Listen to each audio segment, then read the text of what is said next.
From Wild Mage to Wizard King. Chapter 1. The Third Sacrifice. The cold wind whistled through the iron window of the cell. Roland opened his eyes in a daze.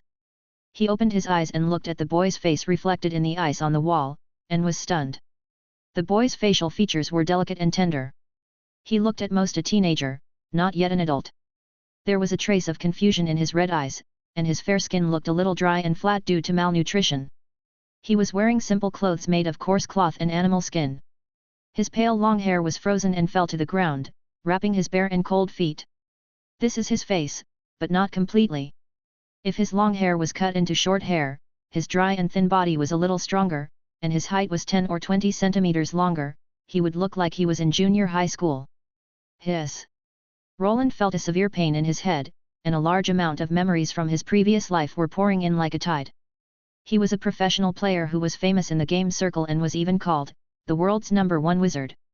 He was participating in an official event of a virtual network called Millennium War. After leading his teammates to overcome all obstacles and win the individual competition, group competition, and the most eye-catching strategic competition, he should now be preparing to lift their trophy with his teammates. He was happy, but suddenly his eyes went dark and the world changed. He was reincarnated into the world of the Millennium War. As the memories gradually merged, Roland's face became a little ugly. His start was a bit bad. Not only was he reincarnated in a remote place like the polar regions, he was also an illegal household secretly bred and concealed by an unknown tribe, and he didn't even have a legal identity to move around. What's more unfortunate is that the day before yesterday, his tribe was attacked by cultists, and he started as an orphan. According to Roland's memory of his previous life, he should still be in the opening CG stage of the Millennium War plot. Unlike the 2 sacrifices in his memory, he was also arrested, so there are now 3 people in the prison. In addition to Roland, one is Hela, the legendary undead who will lead millions of undead back to the material world from the dark elemental world in the future, and the undead boss in several versions. The other is Frenna, the heir of one of the 7 silver families and the second legendary emperor of the future Silver Empire. The former is because of the high affinity of dark elements, and the latter is because of the high affinity of light elements. The undead plane is not picky about sacrifices, as long as the element affinity is high. As for him, Roland took a look at himself. Well, the player's classic start has medium affinity for all elements. Although it is not as good as the talents of the 2 of them, it is also a relatively rare talent. As we all know, the opening of the game always paves the way for the protagonist to appear. In the original CG, although Hela and Frenna are both beautiful NPCs, Hela, who has no special background, still becomes Frenna's cushion. According to the CG, Hela was successfully sacrificed by the cultists, and died on the spot and teleported to the plane of the dead. Frenna was stimulated by Hela's death, awakened the family's talent, and killed the cultists with various equipment on her body. In this case, as long as Roland is not the first to be sacrificed, he can just wait for Frenna to awaken and kill the cultists.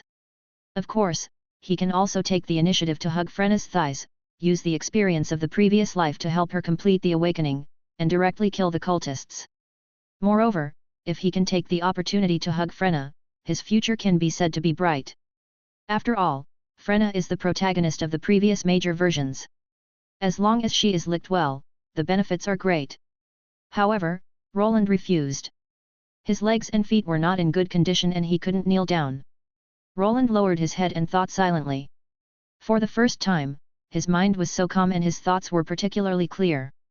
He glanced at the situation in the prison without leaving a trace. On his left, Hela, who had just become an orphan like him, was curled up on the ground like a dead body. There was no emotion in her black eyes, and the thick dark elements and the breath of death were permeating around her. The ice was slowly spreading from her feet, freezing her legs in the ice. Her hands, which were fixed by the iron chain, were also frozen pale. While restricting her movements, they also excluded the dark elements around her. On his right, Frenna, who had sneaked out of the family, lowered her eyes, and her golden pupils under the silver-white eyelids reflected a cold light. Dressed in luxurious aristocratic clothes, with her white hands hugging her knees, she sat in another corner of the room. The residual light from the aisle shook her cheeks, and her shoulders trembled slightly. It was obvious that she was not as calm as she looked on the surface. Roland took a last look outside the prison, where the cultists coming and going were preparing the rituals and materials needed for the sacrifice on the altar. He closed his eyes and calmly waited for the time of sacrifice. Time passed slowly, and the blizzard outside the prison gradually stopped. Roland did not move from beginning to end. He just leaned against the wall calmly, saving his energy and waiting quietly. The cultists' ritual preparations were complete. 3 cultists wearing black masks opened the prison. One of them walked to Roland without any hesitation, grabbed his hair, and dragged him out roughly. Roland did not feel much pain. His frozen body seemed to be no longer his. Even though the skin on his legs was torn and coagulated blood mixed with minced meat fell, he did not feel anything. After walking out of the prison, we arrived at the altar. Above the altar, the priest wearing a black gold mask had already drawn the ritual runes with flowing mercury and boiling blood. Around the altar, there were neatly beating flesh and blood organs, small mountains of flesh and blood that were wriggling and expanding on the spot, and a skeleton cradle woven with bones. Roland recognized every material here: death organ, twisted meat, skeleton cradle. Each material was a bloody creation that was severely resisted and severely attacked by the civilized world. It was absolutely impossible to get it through formal channels. No wonder they had to slaughter in the north. After all, to make these materials, a large number of lives were needed. Roland lowered his eyes and stopped looking at these materials that might have been made by his relatives, silently suppressing the anger in his heart. Roland, who had the worst talent among the 3, was picked up by the cultists and placed in the central offering position of the altar. After being put down, the thick dark elements on the altar began to slowly flow into Roland's body. Under the nourishment of the dark elements, his body quickly regained consciousness, and black chains stretched out from all around, imprisoning Roland's limbs. Roland sat slumped on the altar, looking at the cultists around the altar expressionlessly. Chapter 2. On the edge of the altar, 20 figures wearing grey masks were crawling on the ground. They were the believers enjoying the blessings of the sacrifice this time, and they were all talents cultivated by the cultists. According to the process, the artery of the sacrifice needs to be cut first, allowing the blood of the sacrifice to flow into the channel prepared in advance on the altar. Then the priest will recite the blessing, establish an anchor point, and call the subplane of the undead. The more detailed and clear the congratulations are, the more accurately the subplane of the undead can be located. After the location is successful, the undead subplane will take away the sacrifices and bestow blessings on the believers. In the sacrificial ceremony, the shorter the time wasted, the stronger the blessing effect. Roland was the first to be sacrificed. The cultist would use a dagger to slit the arteries of Roland's limbs, and the thawed blood immediately flowed out, filling the dents under Roland's body. Nourished by the dark element, Roland's face only became a little pale even though he was bleeding continuously. Frenna stood under the altar.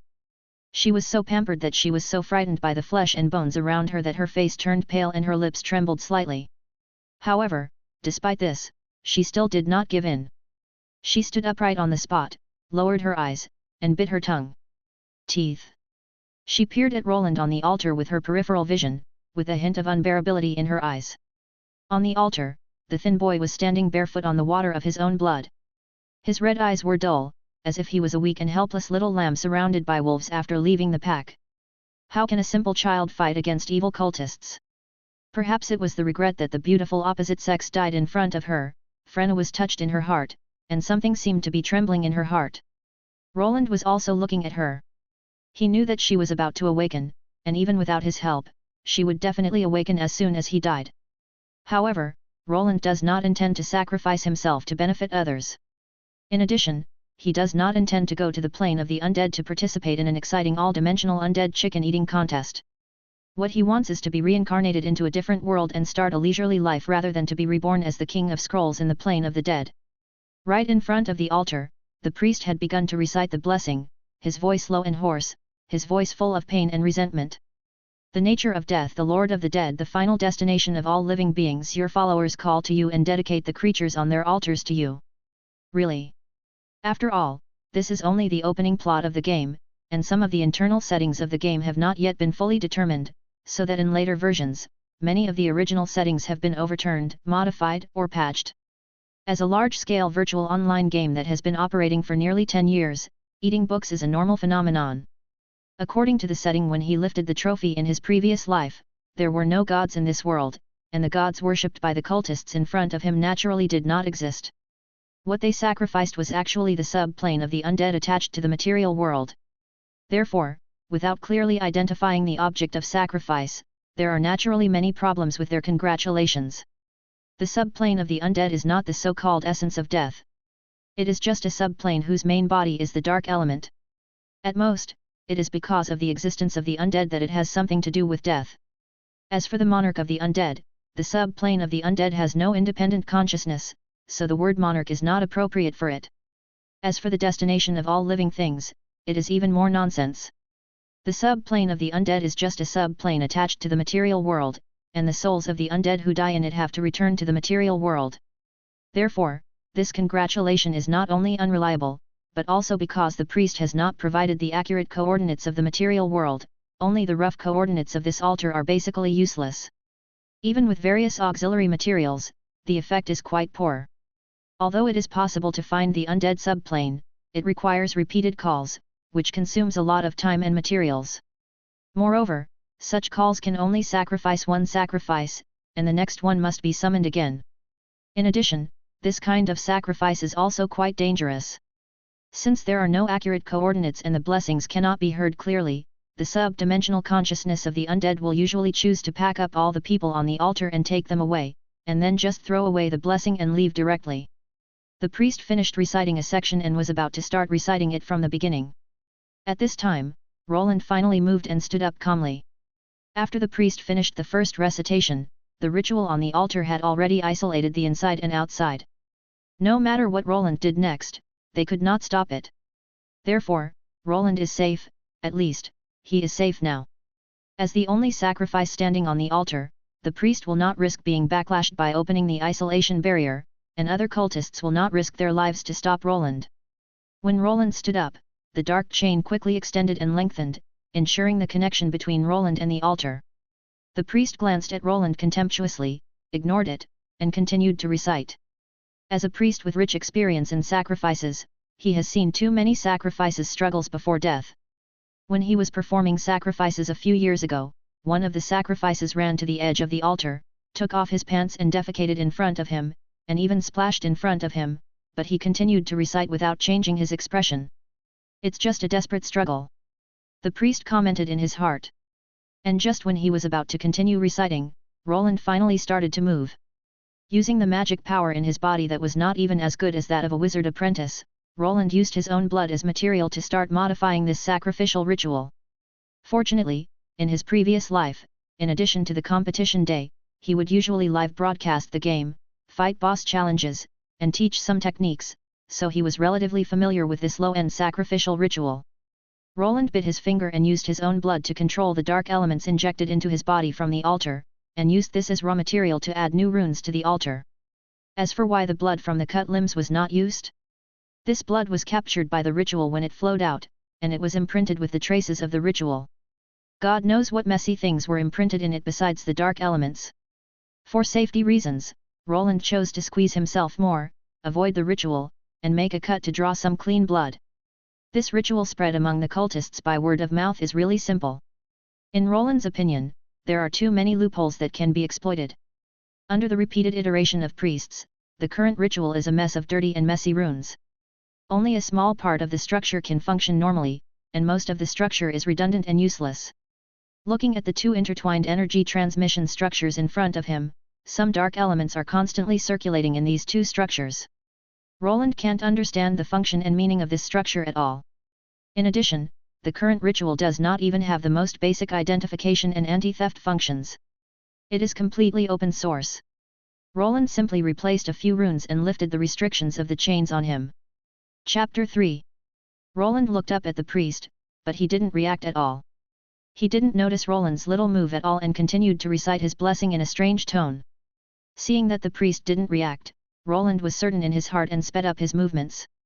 Roland quickly covered the key runes and cut off the voice input port, so that the priest's blessing could not be transmitted, ensuring that he would not be sacrificed before the modification was completed. Then, Roland deleted some useless structures and rebuilt a new sacrificial ceremony in the blank space. He would not modify it on the basis of a mountain of shit, which was too troublesome for him now. While Roland was slowly constructing a new sacrificial ceremony, as time went by, he found that this ceremony took much longer than before. The priest under the altar also became a little nervous from the calmness at the beginning, and the speed of reciting the blessing became faster and faster. Seeing that the sacrifice had not ended for so long, the cultists around were also a little agitated. However, without any orders from the priest, although they were a little agitated, they still stayed where they were honestly.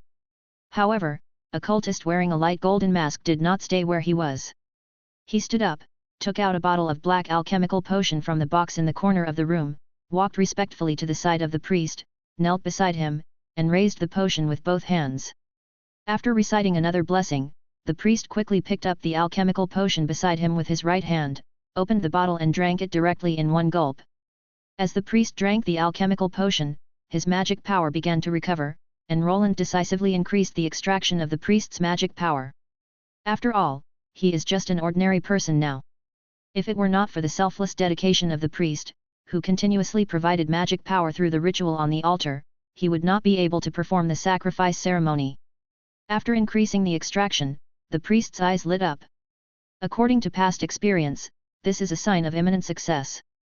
And after squeezing him hard in the end, Roland finally completed his own sacrifice ceremony. Roland stood up, hit the last few runes into the altar, and switched the front end of the priest's ceremony to his own ceremony. As the dark elements flowed into the runes from the front, Roland's sacrificial ceremony started. There was no respect in his tone, nor was he pretentious like a priest. He spoke in extremely standard and clear language. The cradle of the dead, the gathering place of dark elements, the undead subplane attached to the outside of the material world, I, Roland, here, in the Kingdom of the North, the largest gathering place of orc blood, I propose my deal with you. Roland's voice resounded all around. The eyes of everyone present were a little complicated when they looked at him. Although the cultists' legs were a little numb from kneeling, they still looked at Roland with disdain and as if he were a fool. Sacrifice can't be completed by saying a few words. The various materials and rituals that only priests can master are the top priority. He wouldn't think that saying a few words would be useful, right? Look at this child, he looks so beautiful, but he turned out to be a fool. Freyna looked at Roland in surprise. Having undergone a complete extraordinary education, she realized Roland's little move. Although it was different from what she had learned, when Roland finished speaking, the mysterious runes were successfully activated. As for the priest who presided over the sacrifice, his eyes widened. What kind of operation is this? For the first time in so many years, the presiding priest was sacrificed by his own sacrifice, and on the altar he carefully set up? This is equivalent to a chef who has worked for decades. When he is confidently preparing to cook today, the dish he is going to cook tells him that he, the chef, will be cooked and his cutting board will be used. The priest was almost laughed at by anger. What, the ingredients want to hit people? What does this kid think of the sacrifice? How can such a disrespectful and artistic blessing summon a great existence at once? You know, his set of blessings passed down from his predecessors takes at least 4 hours to recite each time. Moreover, his anchor word was pronounced incorrectly. You know, if the anchor word is pronounced incorrectly, it will provoke the great existence and bring divine punishment. But, the next moment, the priest could not laugh any more. The familiar terror descended. Compared to the previous rush of him, this time he did not collect the sacrifice immediately, but silently floated above the altar. All the people present, except Roland, were suppressed and fainted on the ground. If the priest's blessing was an open mic, calling the dark elemental plane will with the wrong name, making him suspect that the priest was calling him, and following the sound to the material world, wasting a lot of time and energy to scan the entire material world to confirm the location of the sacrifice. Then, Roland's blessing was to directly name the name, so that the dark elemental plane will confirm that someone was calling him, and he didn't have to guess whether it was calling him. The largest settlement of the half-orc bloodline, as a hybrid of orcs and humans, the half-orc settlement is only in the north, which shortens the range of the dark elemental plane will scan. However, this was also a vague positioning, mainly because there was no legend to measure the world and engrave the latitude into the world. Even if Roland used precise latitude coordinates, the dark element plane consciousness would not understand. The shortened range, coupled with more efficient and accurate rituals, naturally made the response of the undead sub-plane much faster. Roland raised his head, he was not afraid, and calmly talked with the descending plane will. Soon, Roland reached a deal with him. Since the coordinates provided by Roland were clearer, the will of the dark element plane did not waste several hours to lock the position, so the blessing that Roland could exchange did not shrink like the cultists. The terrifying power quickly swept around, and all the cultists lost their lives in an instant. Everything including corpses and souls was taken away by him. In addition, the altars and various materials prepared by the cultists were also taken away by him. Then, the blessing of the transaction fell. Countless dark elements poured into Roland's body, and all the damage accumulated in his body due to various physical labor, environment, and other factors in his childhood was swept away.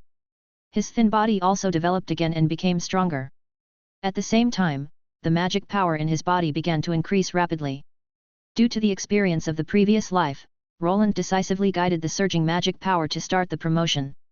When the magic power surge stopped, Roland had become a first-ring mage from an ordinary person. Although he had just officially entered the ranks of the extraordinary, it was enough, at least he had the power to resist. Roland opened his grey eyes and slowly fell to the ground. He walked barefoot to the unconscious Hela and Freya. Chapter 4. Roland stretched out his left hand and sent the remaining blessing after the promotion into Hela's body. The shackles on Hela's hands were removed and destroyed by Roland. The dark elements floating beside her, with the blessing as the main body, rushed into her body crazily. Under Roland's guidance, the dark elements repaired her body and pushed her to the level of a mage apprentice. As long as she learned a little more extraordinary knowledge and guided herself, she could be promoted to the level of a first-ring mage. As for Frenna, Roland did not do so. The blessing of the undead plane was a stain on the silver heritage for the people of the silver family. If Roland stuffed the blessing in, Frenna, who was stained with the breath of the undead, might be secretly executed by the silver family. He thought briefly, collected the blessing he was going to give her, put his right hand on her heart, and a simple rune array emerged.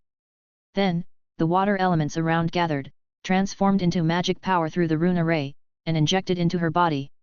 Under the stimulation of the rune array, Frenna's talent, which was about to awaken, successfully awakened on its own.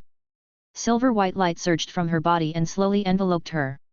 Before the light completely enveloped her, Roland dispersed the rune array and wiped away the traces of the array with the last bit of blessing.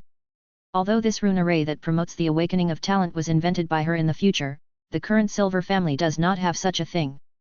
If they find it, the 7 major silver families will never let him go. And with the cover of the high-level power of blessing, unless a 9-ring prophecy caster comes, he will be safe. Roland glanced at Frenna who was wrapped in white light, and then looked at Hela beside him. Frenna didn't need him to worry. As one of the heirs of the silver family, someone must be looking for her. The big noise of the sacrifice just now was enough to attract the attention of the silver family, and they will come soon. As for Hela, forget it, save her to the end. Roland sighed. After all, they were both orphans now. He had the memory of his past life, so it was no problem for him to live alone, but it was harder to say about Hela. After all, she was just an ordinary little girl. If no one took care of her, she would not live long in the polar region. A cold wind would probably take her away. Although the silver family would not take care of children, they would certainly not take in a girl who had an affinity with dark elements. Roland walked in front of her and gently picked up Hela. Then, he walked out of the room and held up an elemental shield to block the wind and snow. Then, he cast a 0-ring spell in the room, controlling the breeze to sweep away his traces.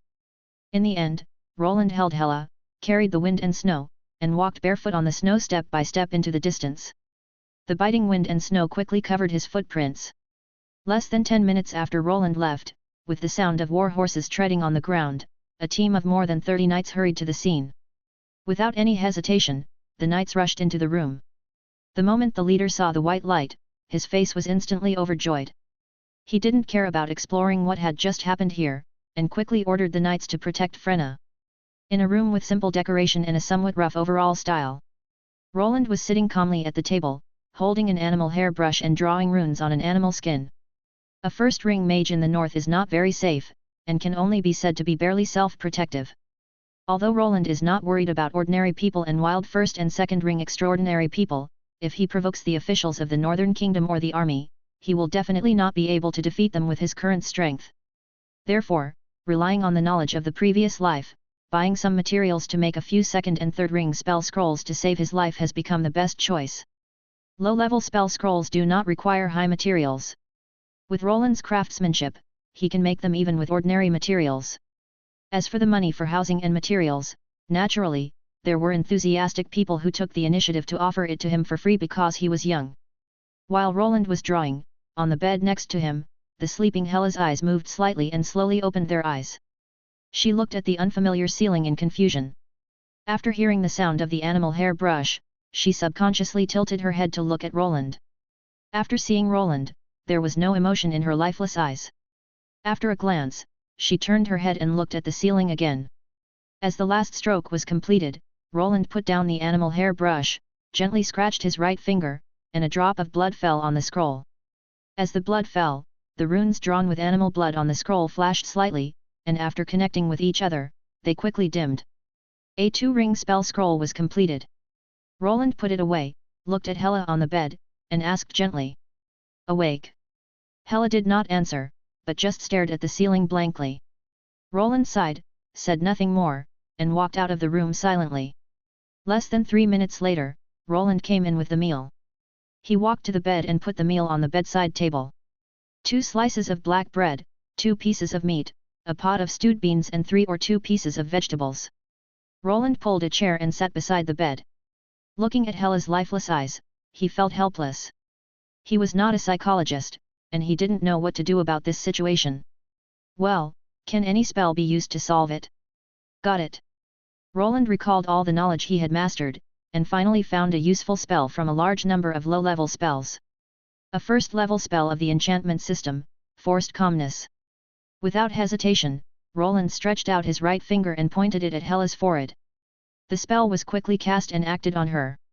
As the spell took effect, Hela's eyes gradually regained a glimmer of light, and her brain, which had almost stopped thinking, started to work again.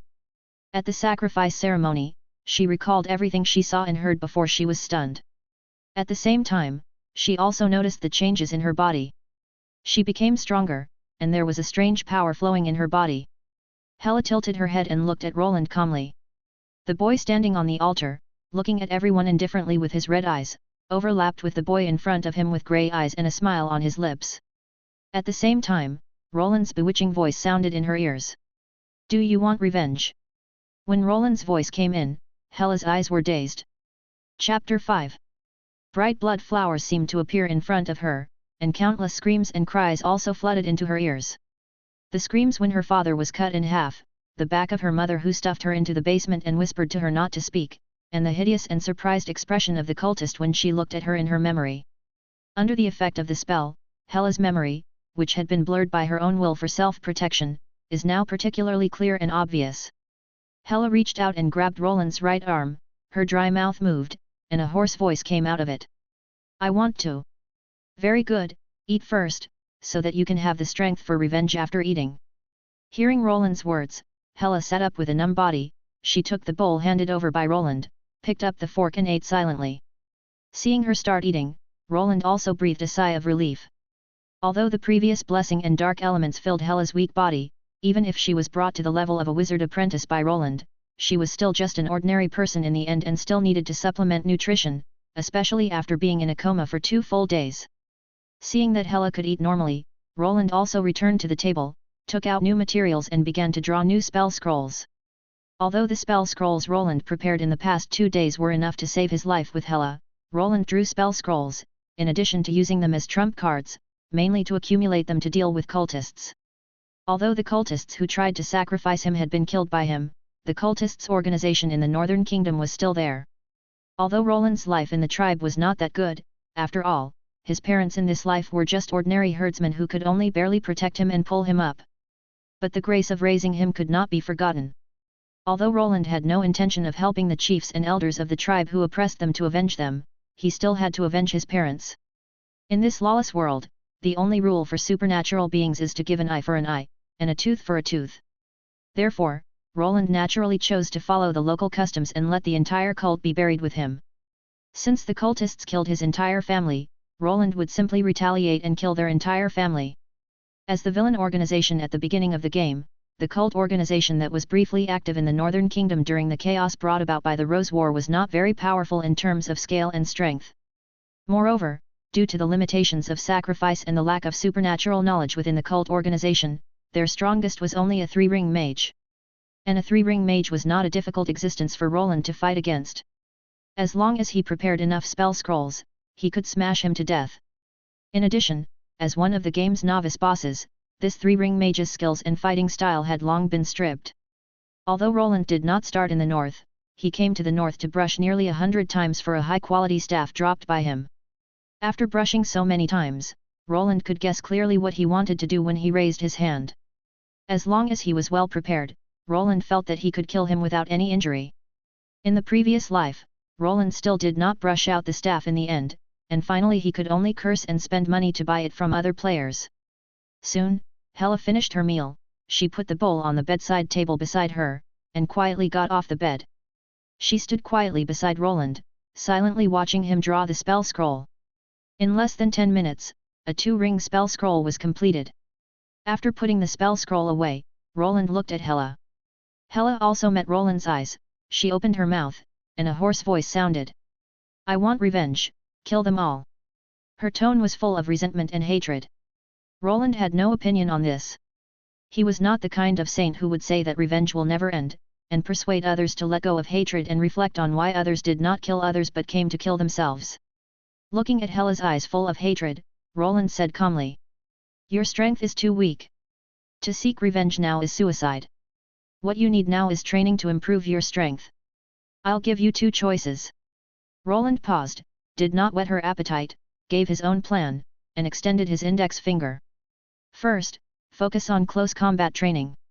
I will teach you a close combat technique and some auxiliary spells." After letting Hela consume it for a while, Roland extended his second finger.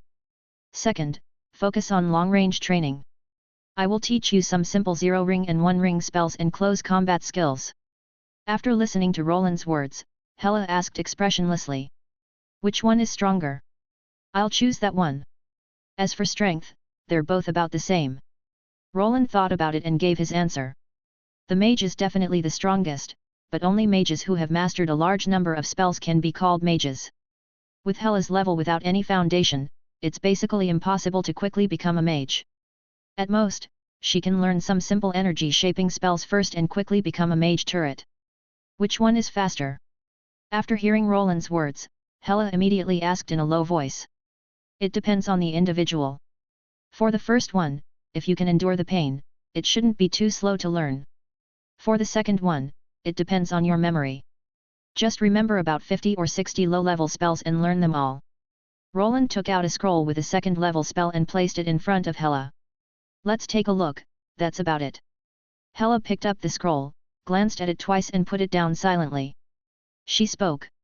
"I can't read, so I'll go with the first option." "Well, let's take the first one." Roland put away the spell scroll and said slowly. "The next training will be very tiring and difficult. If you can't persist, you can always tell me. Come with me." After saying that, Roland stood up and walked towards the door of the room, while Hela followed him silently. "Is there any particular weapon you want to learn?" "The ones I can teach you are long sword, dagger, spear, and longbow. You just decide." Hela shook her head. "Then let's use the long sword.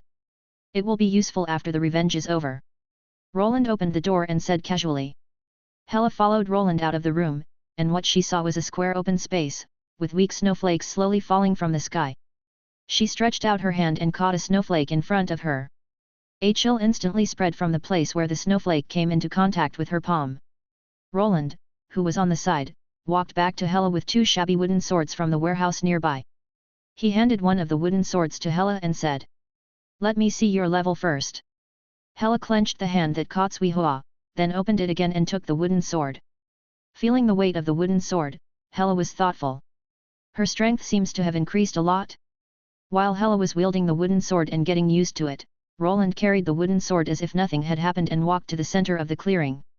Then, he turned to look at Hela, stretched out his hand and hooked it, and said, "Attack here." Chapter 6. On the white snow, 2 polar chocobos with white feathers that almost completely blended into the surrounding environment were galloping on the snow. Roland controlled one of the snow chocobos with one hand, and held a simple map with the other hand. While looking at the map, he also looked at the small snow mountain not far away. After matching the secret marks of several cultists, Roland also confirmed that the small snow mountain in front of him was his target. He decisively put away the map and drove the snow chocobo towards the snow mountain. On the side, Hela, who was riding another chocobo, followed Roland silently.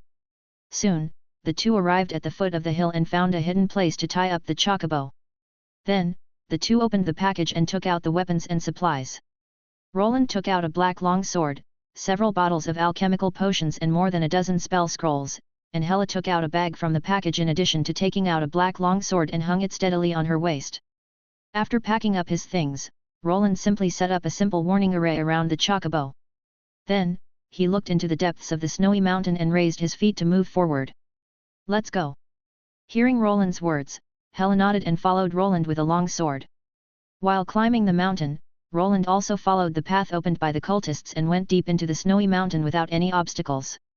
In the depths of the snowy mountain, dozens of cultists were gathering in the depths of a cave, kneeling around an altar and praying with the priest on the altar.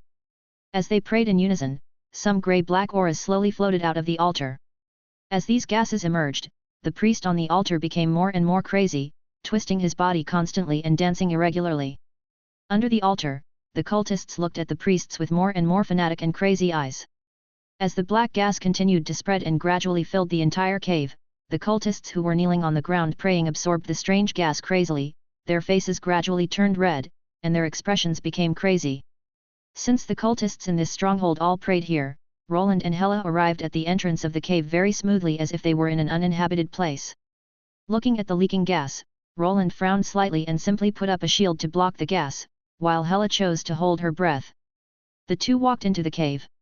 After absorbing the black gas, the cultists, including the priests, fell into a state of madness, and no one noticed the arrival of Roland and Hela.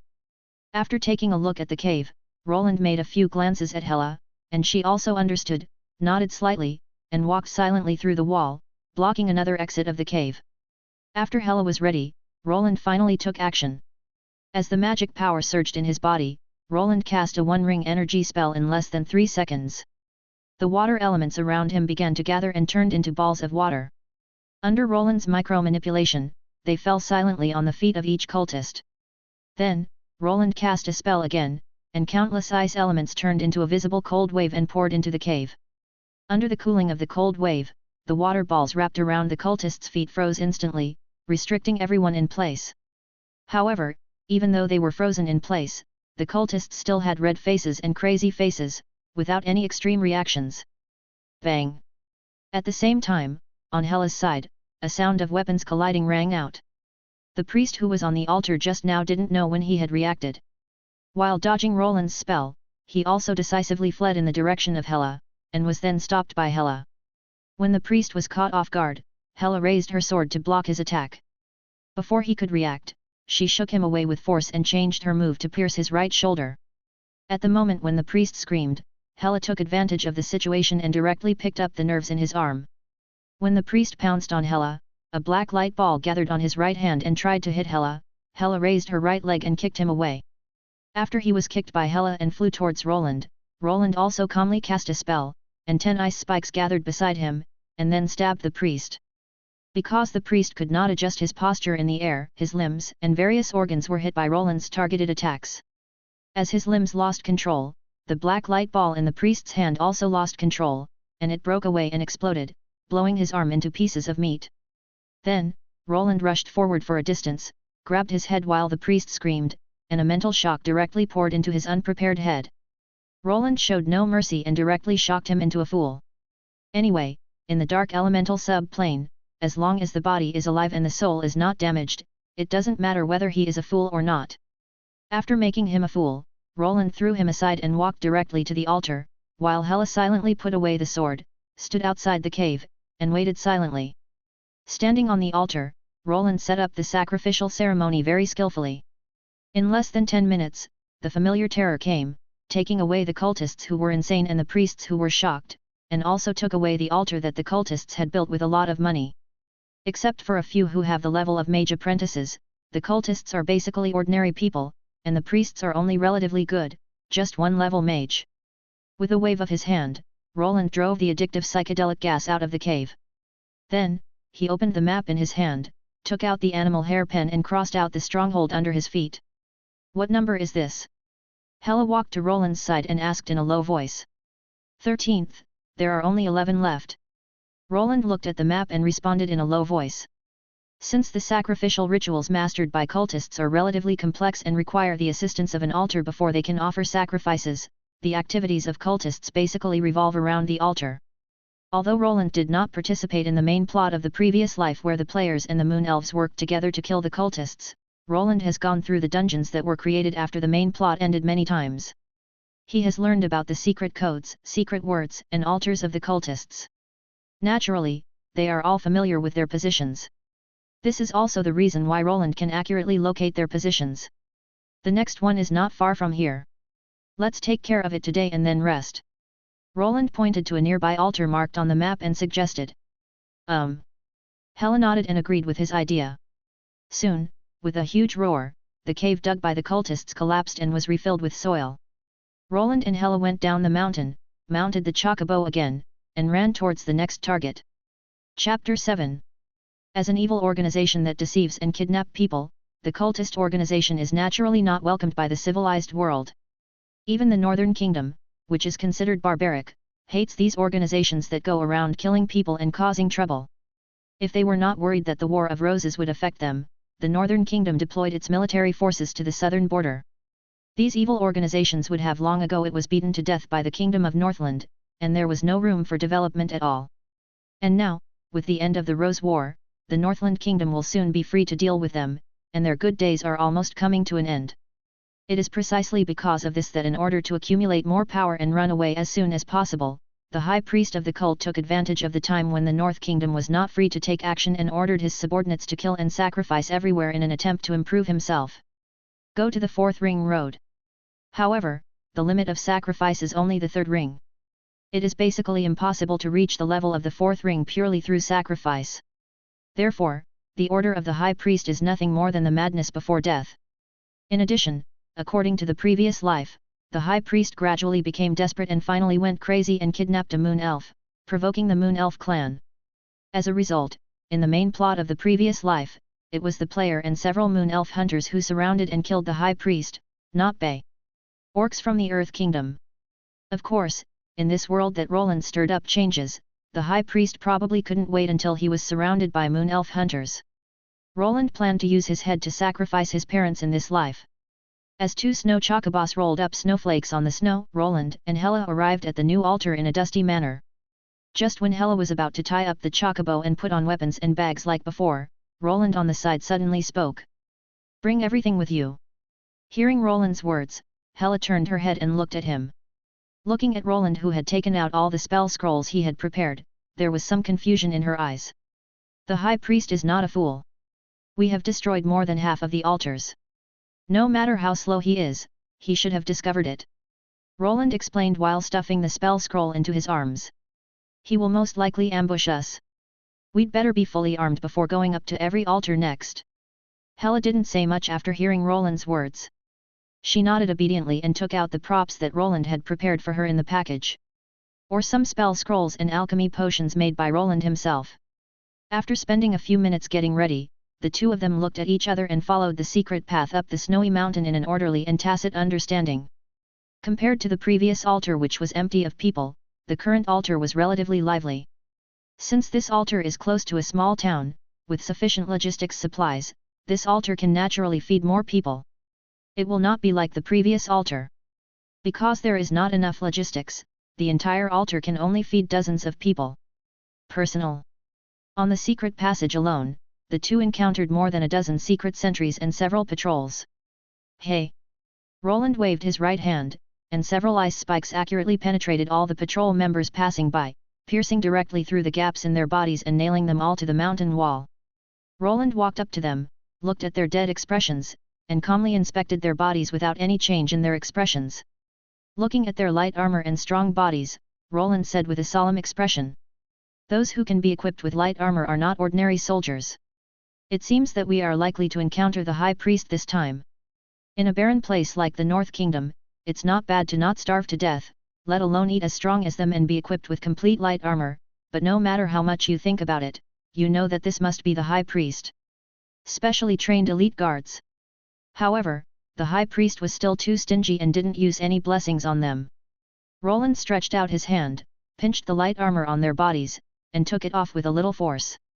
He then threw the broken pieces aside and said casually. The quality is so bad, there's no need to replace it, let's move on. Hela poked their corpses with her long sword. After hearing Roland's words, she silently put away her sword and nodded. According to Roland's experience of clearing dungeons many times, after destroying about half of the altars, the high priest is likely to randomly refresh in the remaining altars. Among the remaining altars, the more people there are, the higher the probability of being refreshed. However, the appearance of the high priest's bodyguard was an obvious reminder that he was probably ambushing the altar in front of him. Because Roland himself has rich combat experience, and Hela's combat effectiveness has also been significantly improved after his targeted training and several actual combats. Therefore, all the secret sentries, patrols, or passing cultists they encountered along the way were killed by the two of them without even a chance to issue a warning. Relying on the slaughter along the way, the two of them quickly entered the mountain stronghold on the snow-capped mountains through a secret passage. In a secret room in the cottage, Roland gently lifted the tunnel floor. After a crack was revealed, Roland immediately cast a spell to scan it. After a life check confirmed that no one was in the secret room, Roland pushed off the floor and walked out of the tunnel. Then, he turned around and held Hela's hand, pulling her up. While closing the floor again, Roland also took out a spell scroll from his arms and threw it in. Roland stood up again and made a few gestures to Hela, who nodded and walked quietly to the door. Roland also walked to the door, squatted down, and used life detection to detect the outside world through the crack of the door. Soon, Roland determined the number of people outside. He stood up again and stretched out 3 fingers to Hela. Then, he raised a finger and pointed at the door, indicating that there was a guard opposite. Hela naturally nodded in understanding. Roland put his hand on the door, looked up at Hela, and when he saw that Hela was ready, he pushed the door open. Because they had never thought about the possibility of being invaded, the guards outside the door were basically not vigilant. When Roland pushed the door, the 3 guards outside thought that a senior official had come in from the secret passage, so they straightened their bodies and bowed their heads to the room to show their submission. The moment they lowered their heads, an ice spike instantly pierced the neck of the guard standing farthest away, nailing his body directly to the wall. At the same time, Roland and Hela swung their swords at the same time and killed the 2 guards standing at the door. Chapter 8. The 2 of them held the bodies and gently put them down. After spending some time throwing the 3 bodies into the secret room, Roland and Hela walked along the passage to the depths of the mountain village. Hela ruthlessly slaughtered every cultist she met, regardless of gender, age, or young. As long as she met them, Hela would kill them without mercy. And because he thought the high priest was likely here, Roland reduced the frequency of action and maintained a high frequency of life detection, searching for the existence of the high priest. Hard work pays off. Google searched Can. After Hela cleanly killed a patrol team, Roland, who had been maintaining life detection, stopped. After detecting several key locations, Roland found a 3-ring life form. Roland looked up at the location of the high priest and whispered. Found it, it's here as expected, Hela, use the scroll and alchemy potion. After hearing Roland's words, Hela nodded slightly, scratched the blood off the long sword with her left hand, then took out a bottle of alchemy potion, opened it, and poured the red liquid inside on the long sword. The red liquid merged into the long sword without any hindrance after touching it. As the entire alchemy potion was absorbed, the black long sword completed the temporary enchantment, and dense red blood appeared on the sword. Afterwards, Hela inserted the weapon into the ground beside her, took out a bottle of yellow alchemy potion, and drank it directly. After drinking the alchemy potion, she did not hesitate at all, took out 3 spell scrolls from her arms, triggered them with her own magic power, and used them. As the effects of the alchemical potion and spell scroll took effect, Hela's mind became clearer, and a steady stream of physical strength emerged from her body. Her skin gradually turned yellow, and a layer of stone skin emerged. At the same time, a transparent shield wrapped around her also flashed slightly. While Hela was preparing, Roland was naturally not idle. However, in addition to enchanting the weapon, Roland's preparations were different from Hela's. He mainly drank alchemical potions, drinking 7 bottles of different alchemical potions in one breath, and at the same time, using magic to blend the liquids in his stomach. Because they had a plan in advance and had practiced in advance, in less than a few minutes, the 2 had made all the preparations before fighting the high priest. Finally, the 2 looked at each other and confirmed that they were ready. According to the direction of their own reconnaissance, Roland walked in front, and Hela held the long sword and followed behind him.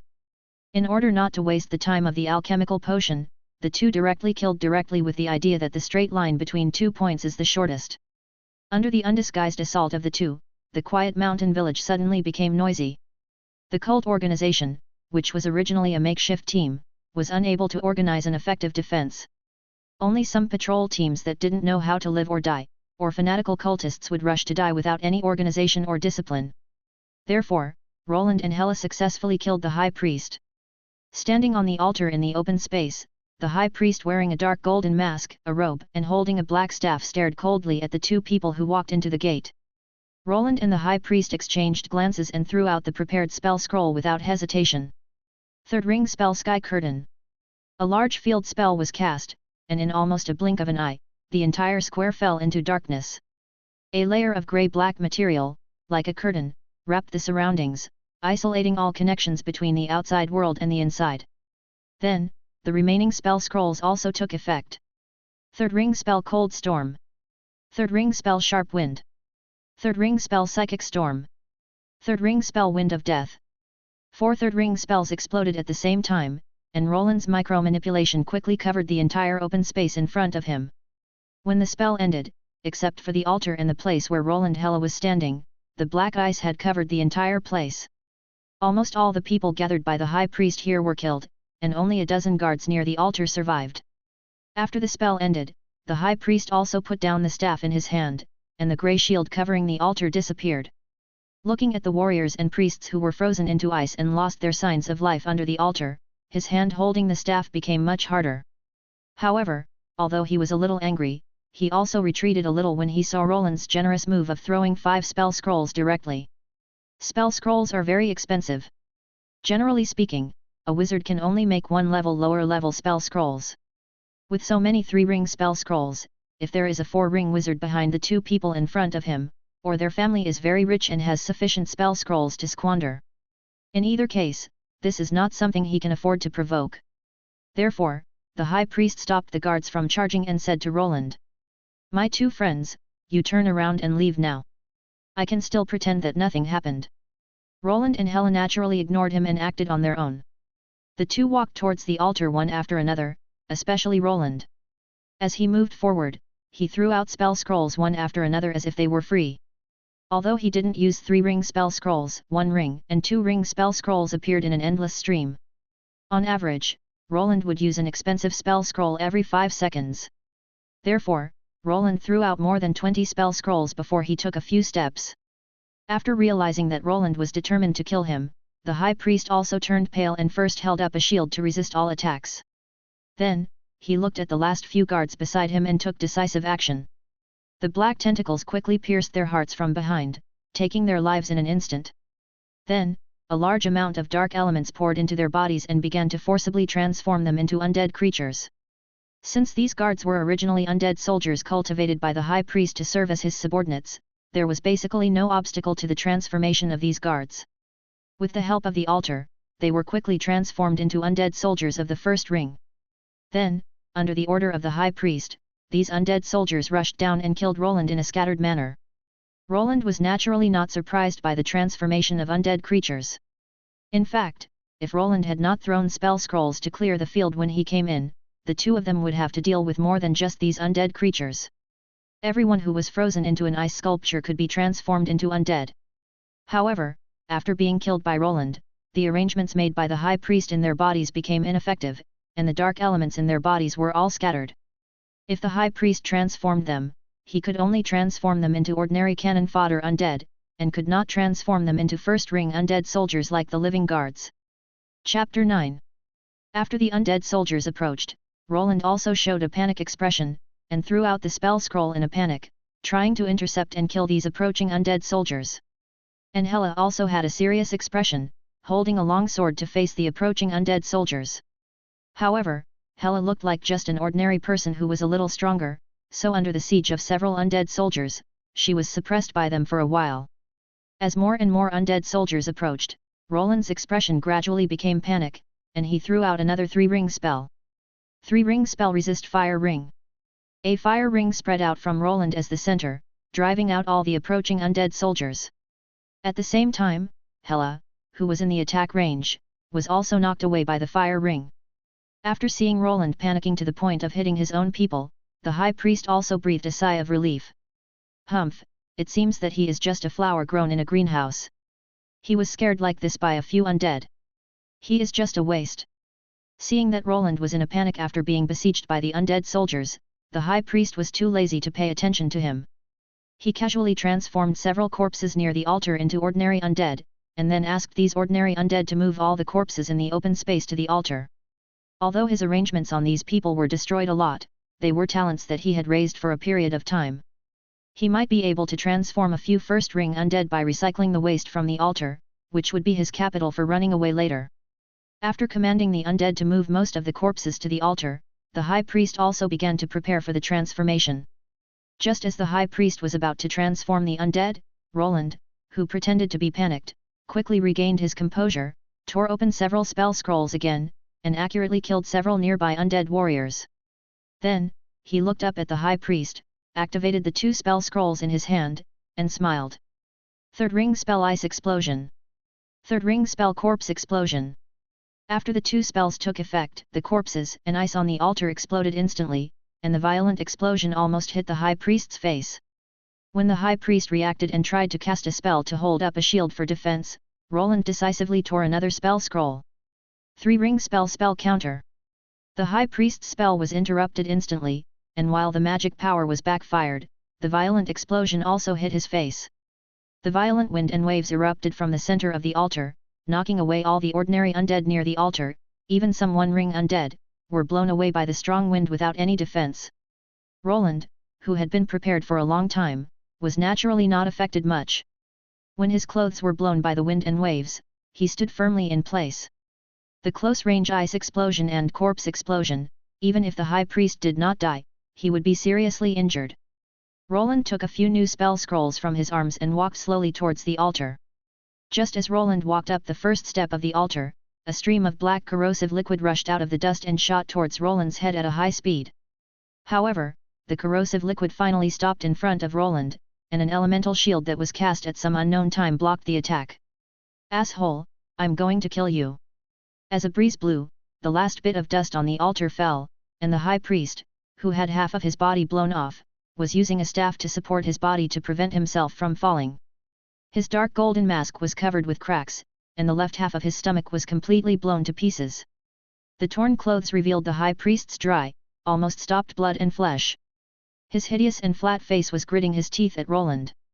Roland laughed contemptuously and replied lazily. "Just you." While opening his mouth to mock, Roland also quietly used up the spell scroll in his hand. Third ring spell Mind Control. Seeing Roland's contemptuous eyes, the high priest was furious. He could not suppress his anger and did not care about healing himself first. He raised his staff and tried to cast a spell to kill Roland. Just when he was about to give Roland a ruthless blow, Hela, who had previously taken advantage of the resistance fire ring to leave the battlefield and disappeared from the high priest's sight, appeared behind him silently. When Roland attracted all the attention of the high priest, Hela took action. The black long sword turned into a lightning and pierced the high priest's arm directly. At the same time, the red blood of the long sword flowed into the high priest's body. After the red blood was injected, the dark elements in the high priest's body immediately reacted with it, and the contact surface instantly dissolved into liquid and dripped down. After breaking his arm, Hela also slapped his broken arm and staff with force. And Hela's slapping at all costs also gave the high priest the opportunity to counterattack. He saw that his remaining other hand gathered a ball of black light and directly bombarded Hela. The transparent shield was broken after only 3 seconds of delay. Then, the black light ball hit Hela, knocking her away and hitting the wall in the distance, splashing dust. The high priest had no time to chase her, so he turned around and tried to get his staff back. But it was too late. In the few seconds when the high priest repelled Hela, Roland grabbed the staff with a magician's hand. Holding the staff, Roland looked at the high priest and smiled. "Give it back to me." The high priest rushed towards Roland like crazy. Roland flashed a short distance and appeared at the gate, away from the high priest. Looking at the high priest's declining vitality due to the loss of the staff, Roland put the staff aside and used another spell scroll. Third ring spell Death Curse. As a black light full of death breath was injected into the high priest's body, his remaining vitality was also rapidly declining. The high priest staggered a few steps on the stairs and fell directly down. After rolling all the way to the bottom of the altar, the high priest's last breath of life also completely disappeared.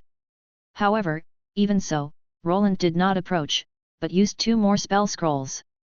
When the 2 second ring spell attacks came, the high priest, who looked like a corpse, also opened his eyes full of resentment. He looked at Roland and uttered vicious abuse. In response, Roland remained calm. This is nothing. In his previous life, he even experienced cyberbullying. He didn't care about the loser's foul mouth at all. No, no, no. Under the almost collapsed gaze of the high priest, several spell attacks blasted all parts of his body except his head into pulp. At the same time, a grey light was injected into his head, imprisoning his soul in his head. It's over. Roland grabbed the staff beside him and wiped off the high priest's mark on the staff without any hindrance, replacing it with his own mark. Chapter 10. Roland held the staff, feeling the astonishing number of blessings inside. After glancing at the few surviving undead, he cast a simple spell and killed the remaining undead warriors one by one. While Roland was cleaning up the mess, Hela, who was knocked away, stood up again and walked to Roland's side step by step. She was not hurt much. Although the transparent shield was pierced, the stone skin provided by the alchemical potion withstood the attack of the high priest. Looking at the skin with a few cracks on Hela's belly, Roland took out a bottle of alchemical potion from his arms and handed it to Hela. Hela did not hesitate and drank it all. After Hela drank the alchemical potion, Roland also stretched out his right hand and gently tapped Hela's belly. Under the gentle injection of magic power and the effect of the alchemical potion, Hela's stone skin turned into countless fragments and fell down, revealing Hela's real skin. Roland looked Hela up and down, took out a used spell scroll, and sewed it on Hela's clothes through magic micro-manipulation, covering her exposed belly. Then, Roland walked to the head of the high priest and calmly lifted his head. The ice quickly spread from his hands and froze the head of the high priest. Finally, Roland threw the frozen head to Hela and asked her to take it first. He walked up to the altar and began to prepare for the sacrifice ceremony. When the black sky disappeared, all the cultists waiting outside rushed in. In their opinion, Roland and Hela, 2 little brats, could not beat the high priest. Therefore, the cultists in the village not only did not run away, but on the contrary, in order to show themselves in front of the high priest, almost all the people in the village were here. When they broke in, they saw a messy battlefield. When they looked up at the altar, the figure standing on the altar was not the high priest they expected to see. Instead of seeing a familiar figure, they met Roland's cold gaze. However, it was Hela standing under the altar who finally broke their inner defenses. She was holding a frozen head in her right hand. On the head, the half-broken dark golden mask showed his identity. The high priest was dead. The first few priests who rushed in were shocked by the news and were stunned for a while. Only one priest reacted and knelt on the ground, kowtowing wildly and shouting loudly. "My lord, I surrender, I surrender. He forced me to do all this. I had no choice before.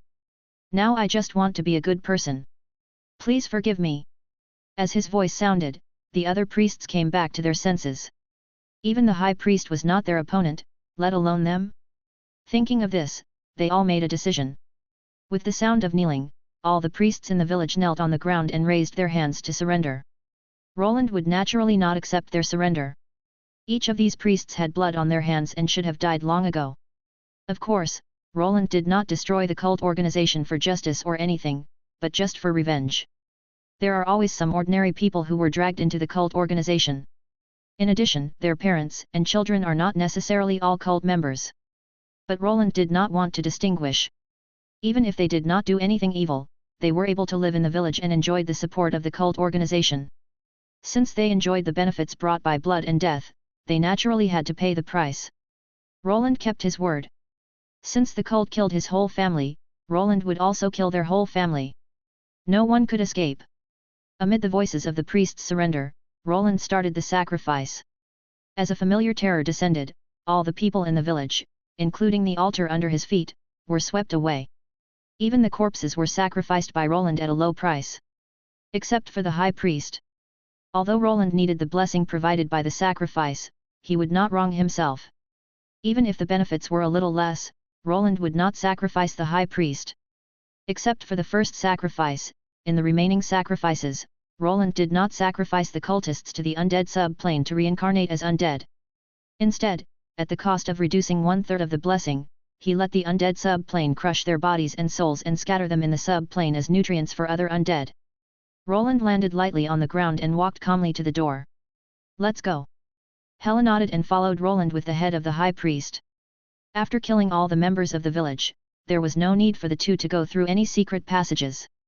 They left the main gate of the village openly.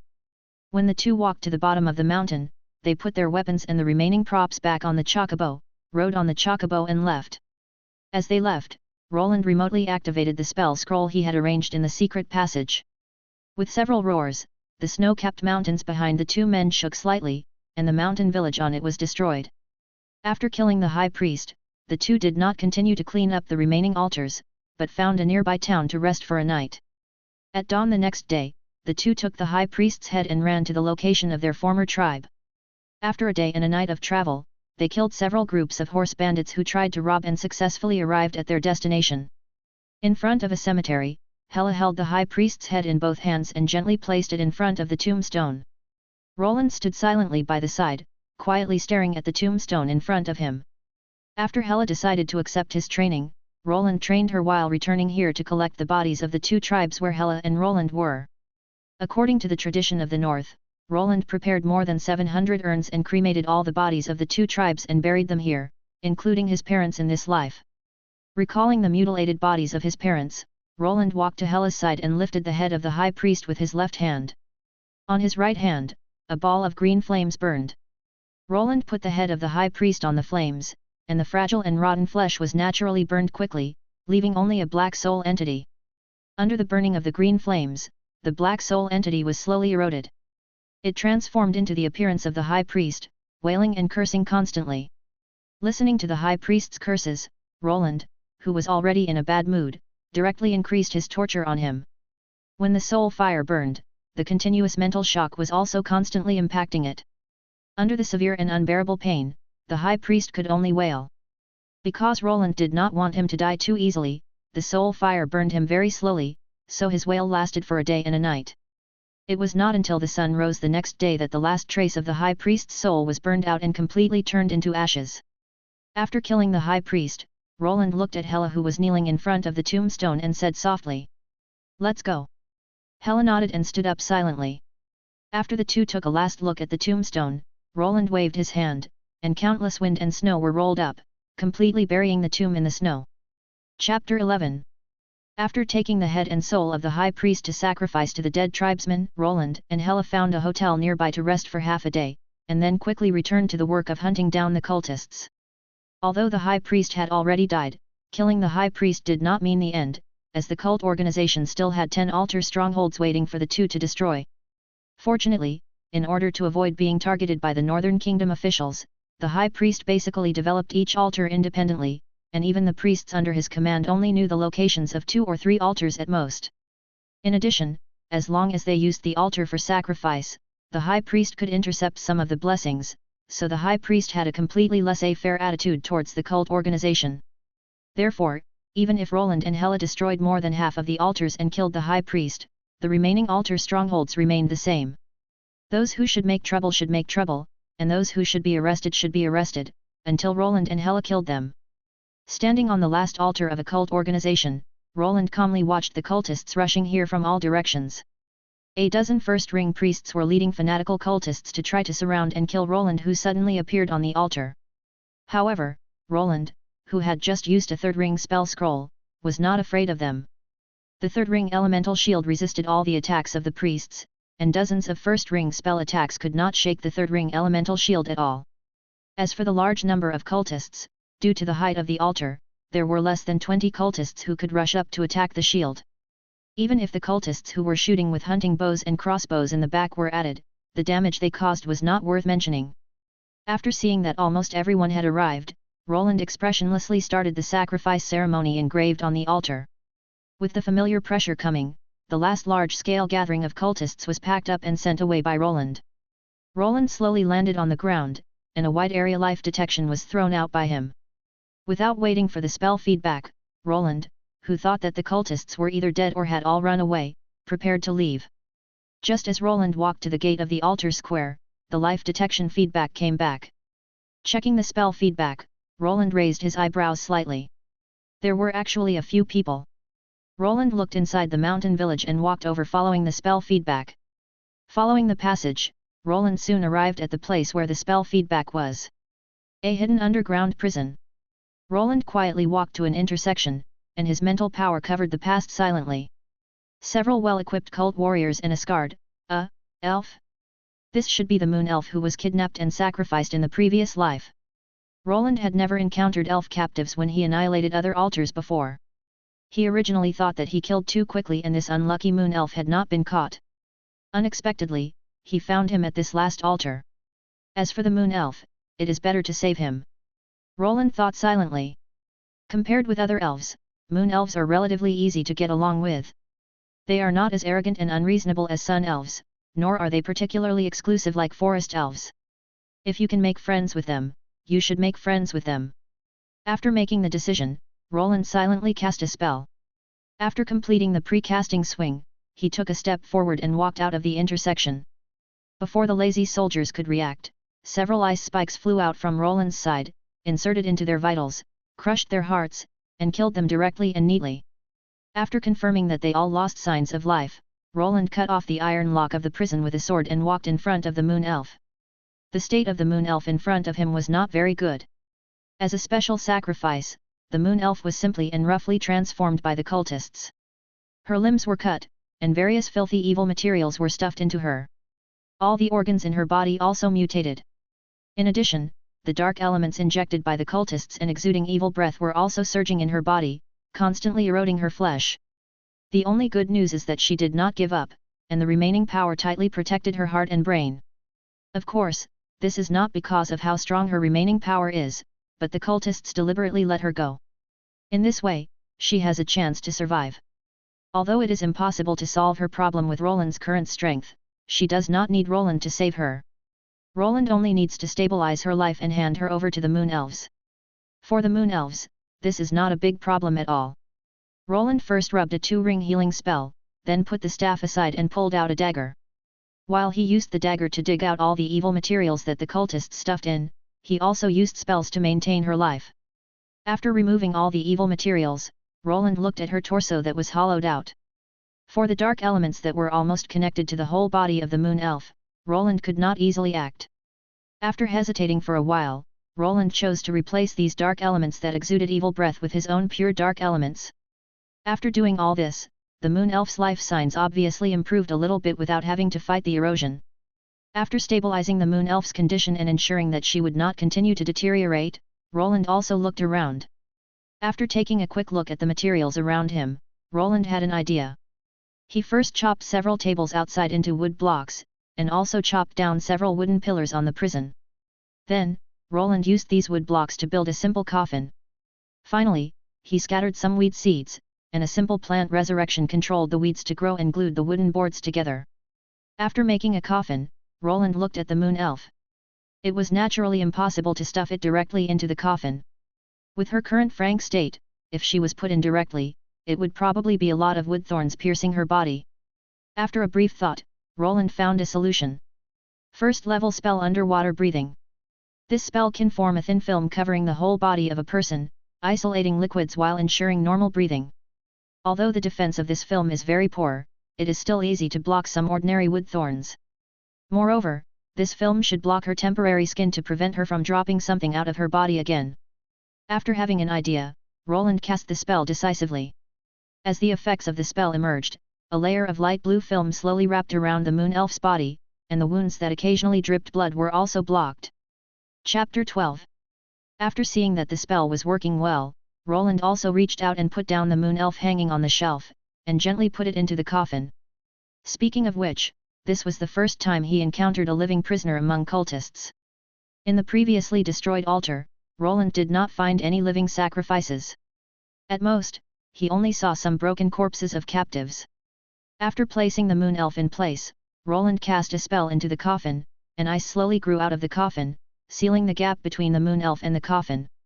Then, Roland put away the long sword, picked up the staff leaning against the wall with one hand, dragged the coffin with the other, turned around and left the underground prison. Although the door to the basement was a bit small, it was a bit difficult to bring the coffin out through the door, but Roland didn't intend to stay here long, so he blasted the door open with a fireball. Bang! As the wood chips scattered flames fell to the door and burned slightly. In the cold environment, these flames were powerless. After burning tenaciously for a while, they slowly extinguished. Roland dragged the coffin out of the basement. And just as he walked slowly out of the village, Hela was rushing towards Roland on the stairs going down the mountain. She ran to Roland, silently glanced at the blasted room behind him, and asked in a low voice. "Are there any more enemies?" "Without."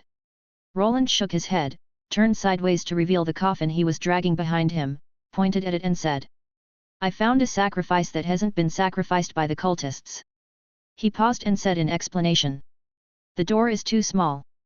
Hela nodded, took the initiative to take the coffin, and said. "I'll move it." "Then I'm sorry to trouble you." Roland smiled and handed the coffin to her, and then the two slowly walked down the mountain. Soon, the two of them arrived at the entrance of the cottage. Roland glanced at the dozens of corpses at the entrance and asked. "Are these people the only ones squatting?" Hela nodded, changed her hand to drag the coffin, and said. "There are 2 priests of the first ring." Roland nodded and continued on his way. In less than 20 minutes, the two of them descended the mountain. Roland took out the thick rope from the package with both hands and motioned to Hela with his eyes. Hela nodded slightly, raised the coffin in her hand, and leaned against the chocobo. Then, Roland tied the coffin with a thick rope and fixed it. After patting it to make sure it would not fall, he directly mounted the chocobo and said. "Let's go." Hela nodded and rode on the chocobo beside her. Following 2 chocobo calls, the two left the small snow mountain. Just like dealing with other strongholds, after the 2 people left a distance, a roaring explosion sounded from the mountain stronghold, completely destroying the cultist stronghold. Winter City, a prosperous coastal city, is also the capital of the Northland Kingdom. Compared to sparsely populated cities in the north, Winter City is relatively lively. Roland and Hela held the chocobo and moved slowly along with the flow of people entering the city. Since the chocobo held by Roland had a coffin tied to it, other people around them also glanced at them curiously. However, it was just a few furtive glances. With constant help from kind-hearted people, especially after killing the high priest, Roland did not consume a lot of spell scrolls, and his financial situation continued to improve.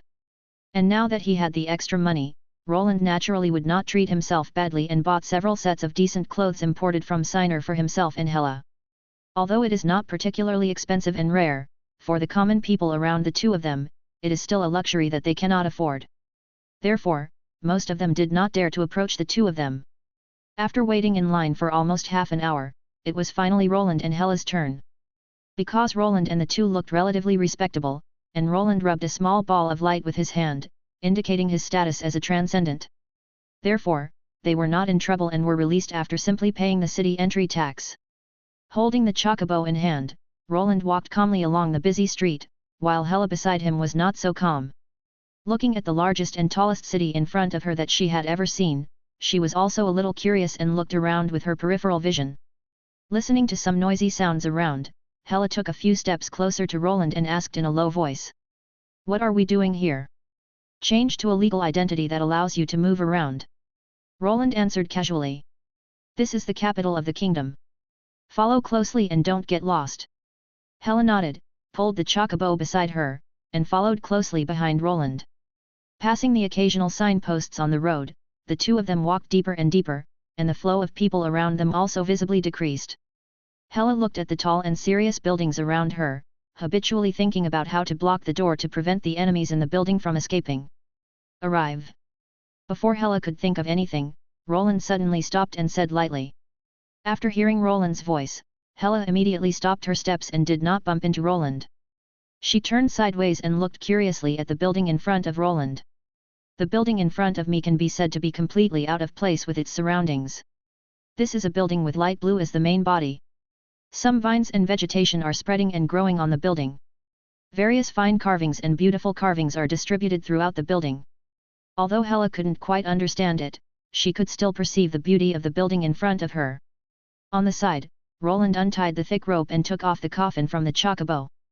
"Hela, you wait outside, I will be out soon." As soon as he finished speaking, Roland walked towards the building carrying the coffin. In front of the building, 2 half-elf guards on the bright side were watching the two of them silently. After seeing Roland approaching, a half-elf guard came over, looked at the coffin in Roland's hand with caution, and asked, "Hello, this is the Moon Elf Embassy. Do you have an appointment?" Roland gently gave him a standard elf greeting ceremony, trying to calm his vigilance, and then directly made his purpose clear. "Hello, I encountered a seriously injured moon elf during an adventure. I was unable to treat him, so I had to visit the elf embassy here." After speaking, Roland opened the coffin slightly, revealing the faint breath of life of the moon elf in the coffin.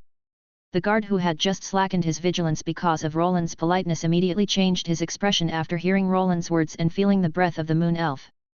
He subconsciously looked at the coffin. Chapter 13. When the guard looked over, Roland had already closed the coffin again. "Let him open it again and take a look." They were all placed in the coffin. The injuries might be serious. What if something was wrong? Just let him in without looking? It would be terrible if he was a liar and something happened. Don't let go? What if it's true? For a moment, the guard was hesitant and didn't know how to deal with it. "Let him in."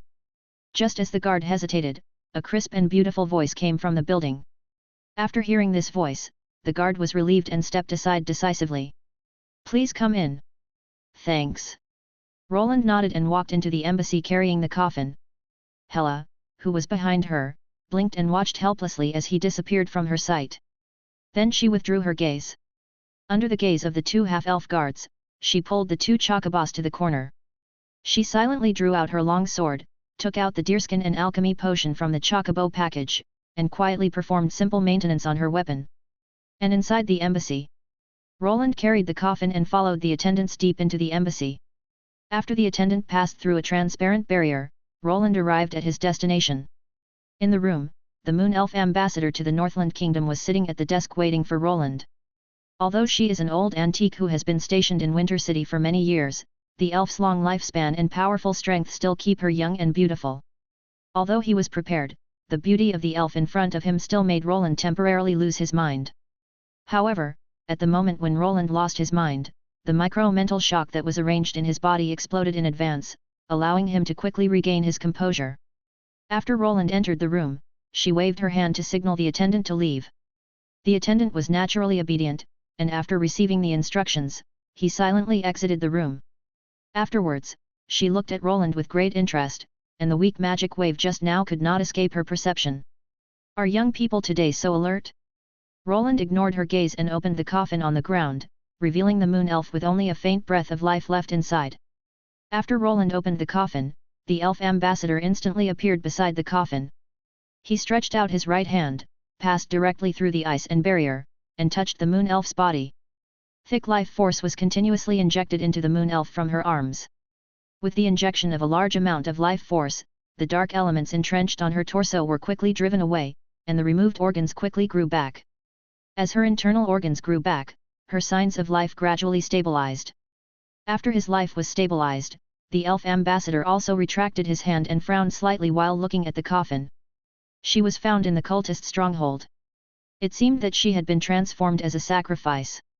When I found out, most of the organs in her body had been removed and replaced with evil materials. In order to save her life, it can remove those materials and replace the dark elements carrying negative emotions in her body with pure dark elements. Roland explained on the side. He paused and added, "Although it may not seem like a big problem, the contamination has penetrated deep into her bones." Hearing Roland's explanation, the elf ambassador nodded. She understood Roland's prompt. Relying on the power of life alone to treat her would only be able to cure her superficial problems. Not only would it not be able to truly save her, it might also intensify the pollution hidden in her body, causing even bigger problems. The elf ambassador gently closed the coffin, turned to look at Roland, and said in a gentle tone, "Thank you for your help. I wonder if there is anything we can do to help you. This is an old tradition of moon elves. As long as you save any moon elves or half-elves under their command, you will be richly rewarded, and Roland is here for this reason." Roland smiled slightly and replied, "You must have noticed that I am a spellcaster and also a stateless person. I heard that the war in Sinner has ended, and I hope to have a suitable identity to travel to Sinner. When the elf ambassador heard Roland's words, he looked at him in slight surprise and said, "The news is quite good." "Yes, the war is indeed over." She paused, looked Roland up and down, and after sensing his strength, she spoke. "I can provide you with 2 apprenticeship qualifications in the Tower of Truth, which can be completed for you in up to 7 days. Hearing the reward she gave, Roland shook his head and responded calmly. "I have no intention of studying at the Tower of Truth. Please provide me with a letter of recommendation from the Spellcasters Association." The elf ambassador raised his eyebrows slightly and asked, "Are you sure?" Roland nodded silently. "I see." She nodded, picked up a piece of paper exuding weak magic power from the desk, and used the magic power to sketch a recommendation letter. Then, she took out a letter from the cabinet, put the paper in, and he sealed the letter and handed it directly to Roland. Roland took the letter and put it in his pocket with satisfaction. "Is there anything else you need?" the elf ambassador continued to ask. If Roland took 2 apprenticeships of the Tower of Truth, then both would be settled, but if it was just a letter of recommendation, it would not have much value. Roland shook his head and replied, "That's enough." He glanced at the moon elf in the coffin and said, "Since the elf has been delivered, I will take my leave first." The elf ambassador nodded, and a weak magic flew out of her body and quickly entered the depths of the embassy. Then, she looked at Roland, stretched out her hand and said, "Please." The 2 walked out of the room and walked towards the door of the embassy. When they were about to reach the door, a moon elf in a dress hurriedly caught up and handed a ring to the elf ambassador.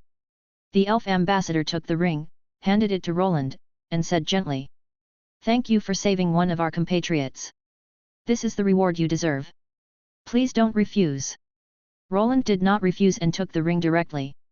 In order to avoid people not saving the moon elves in the future, the moon elves will give sufficient rewards even if someone refuses to pay. After touching the ring, Roland immediately realized that it was a space ring. Without looking at it directly, Roland put the ring away, nodded slightly to her, walked out of the room and walked towards Hela, who was in the corner. After watching the 2 people go away, the gentle face of the elf ambassador suddenly darkened, and he ordered coldly, "Safri, investigate strictly. Any organization that tries to provoke us must die. I want to see who thinks that we moon elves dare not kill people." Chapter 14. Sitting on the hotel bed, Roland took out all the contents of the space ring. 3,000 gold coins, a dozen extraordinary materials exported by the moon elf and 2 sets of 1-ring spellcaster sets from the moon elf's foreign trade. As expected of a moon elf, he is really rich. Looking at what was in front of him, Roland also sighed. Moreover, in addition to these, the moon elf also gave away a free, 20 cubic meters, elf-style space ring. If it were placed in Siner, it would cost 70,000 to 80,000 gold coins to win. After sighing, Roland put the space ring on his left finger, and except for a caster suit, he put away all the remaining things on the table. After Roland put away the things, Hela also opened the door and walked into the room carrying a large wooden bucket. After closing the door with her feet, she carried the wooden bucket and placed it in a corner of the room. Roland also walked to the barrel. After simply casting a spell to clean the barrel, he stretched out his hand and drew a temporary small heating circle on the barrel. On the side, Hela also poured buckets of cold water in. Under the heating of the magic circle, the cold water quickly heated up and stabilized to about 40 degrees. After seeing that the temperature was about the same, Roland also poured down the prepared bottles of alchemy potions, and the liquid in the barrel quickly turned yellow-green. Roland put his right hand in, and after using his magic power to confirm that the medicinal bath was normal, he withdrew his hand, nodded to Hela, who was waiting on the side, and said, "That's it." After saying that, Roland turned around and walked to the other side of the room. At the same time, he also used a layer of curtains to separate the room into 2 sides. Listening to the rustling sound of undressing and the sound of hot water flowing, Roland sat cross-legged on the bed, meditating silently. Since Hela had previously chosen the first plan, which was to train the body and quickly achieve close combat, medicinal bathing was naturally a must. Except for the days when she was hunting cultists, Hela would basically take medicinal baths once a day, which not only improved her physical fitness, but also repaired the damage caused by her training. 20 minutes later, Hela started to rustle again. Soon, after drying herself and changing into the spellcaster suit on the table, Hela opened the curtain. However, after seeing that Roland was still meditating, she lowered the curtain and turned back. She took out the bath water that had regained its color one by one, replaced it with new buckets of cold water, carried it back to the room, and poured it back into the big wooden bucket. After spending a few minutes changing the water, Hela walked back to Roland and looked at him silently. After staring at Roland for a while, before he woke up from his meditation, Hela stretched out her hand and gently pulled the corner of his clothes. After feeling the hem of his clothes being pulled, Roland also ended his meditation and slowly opened his eyes. The water has been changed. Hela sat aside obediently and whispered. Roland blinked, showed a smile, and said gently. Thank you for your hard work. After saying that, Roland stood up and opened the curtain. Hela said nothing. After watching Roland walk to the other side of the room, she sat cross-legged and meditated. Roland walked to the barrel, took out a few more bottles of alchemy potions and poured them into them. Although he is following the path of a mage, he still needs medicinal baths. Improving his physical fitness will also be beneficial to his future promotion. Although the extraordinary systems here can generally be classified into knights and spellcasters, the former mainly focuses on improving physical fitness, while the latter focuses on improving soul strength. However, the body and soul complement each other. For a spellcaster, a powerful body can also carry a more powerful soul. If Roland wants to become a 7th ring archmage, then his physical fitness must at least reach the 5th ring level. Therefore, although Roland is taking the path of a spellcaster, his physical body still needs to be improved. After the alchemy potion was melted into the hot water, Roland also took off his clothes and walked into the barrel. As his skin came into contact with the liquid, Roland's whole body became hot, and a steady stream of heat energy flowed into his body through his skin. With the influx of heat energy, the mild medicinal power was also slowly improving Roland's physical fitness. After a simple night's rest in Winter City, the two went to Roland's second target in Winter City this time, the Spellcasters Association. The Spellcasters Association, one of the affiliated organizations of the Tower of Truth, has organizations basically located in various important cities in the East, Sinner, and Northland. Its main service targets are spellcasters and nobles and kings of various countries. Standing in front of the Spellcasters Association in Winter City, Roland looked at the tower in front of him that exuded a faint magic power, and walked in with Hela. Although Roland and Hela were here for the first time, the two guards in front of the tower felt a little unfamiliar. However, looking at the elf-style caster suits on the two people and the faint magic fluctuations on Roland and Hela, the guard's eye still made a wise choice and let him go directly. Entering the Spellcasters Association, Roland came to the front desk with ease. Except for a few special branches of the Spellcasters Association, the internal structures of most branches are basically the same. Roland didn't know how many times he had entered the Spellcasters Association in his last life, and he wouldn't get lost with his eyes closed. Welcome to the Spellcasters Association, what services do you need? The girl at the front desk, who was in a daze, stood up quickly after seeing Roland walking straight towards her, showing a sweet smile and greeting respectfully. 2 people, new registration and test level. Roland knocked on the table and said lightly. Okay, do you have a letter of recommendation? The girl nodded and asked carefully. Hearing the girl's words, Roland took out the letter of recommendation from the elf ambassador in his pocket, put it on the table and pushed it over. The girl took the letter of recommendation, put it on the platform beside her, and pressed the start button. As the rune appeared on the platform, a weak wave swept across the letter of recommendation, and then a green light flashed on the platform. The girl breathed a sigh of relief, pressed the close button, and carefully put the letter of recommendation in a cabinet beside her. Then, she stood up and said respectfully as she walked out of the front desk. Please follow me. Roland and Hela followed her immediately. Under the guidance of the girl, the two walked up to the 3rd floor of the tower, and a staff member in a robe took over the reception work. On the pure gold badge on his left chest, there was a silver dot, which was the proof of a 1st ring spellcaster. After the front desk girl saluted and returned, he looked at Roland and the others and said gently. Please follow me. After following him to the room on the 4th floor of the Spellcaster Association, Roland placed his hand on a crystal ball and calmly injected some of his magic power into it. With the injection of magic power, the crystal ball gradually responded, and A1 soon appeared on the crystal ball, but it did not exist for long. Soon, A2 replaced it and floated in the crystal ball. After 2 stabilized, Roland withdrew his hand.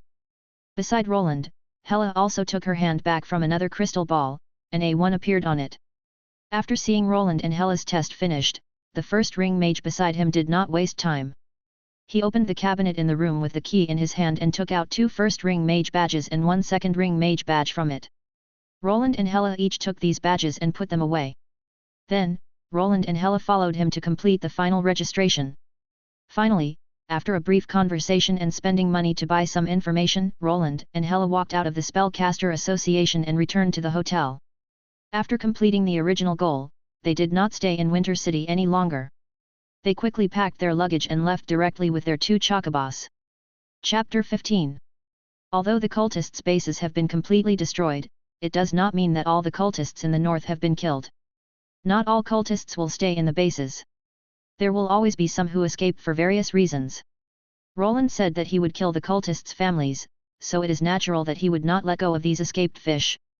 By consuming a small amount of blessing in the High Priest's staff, Roland borrowed the power of the undead subplane and successfully locked all the individuals with blessed aura in the north.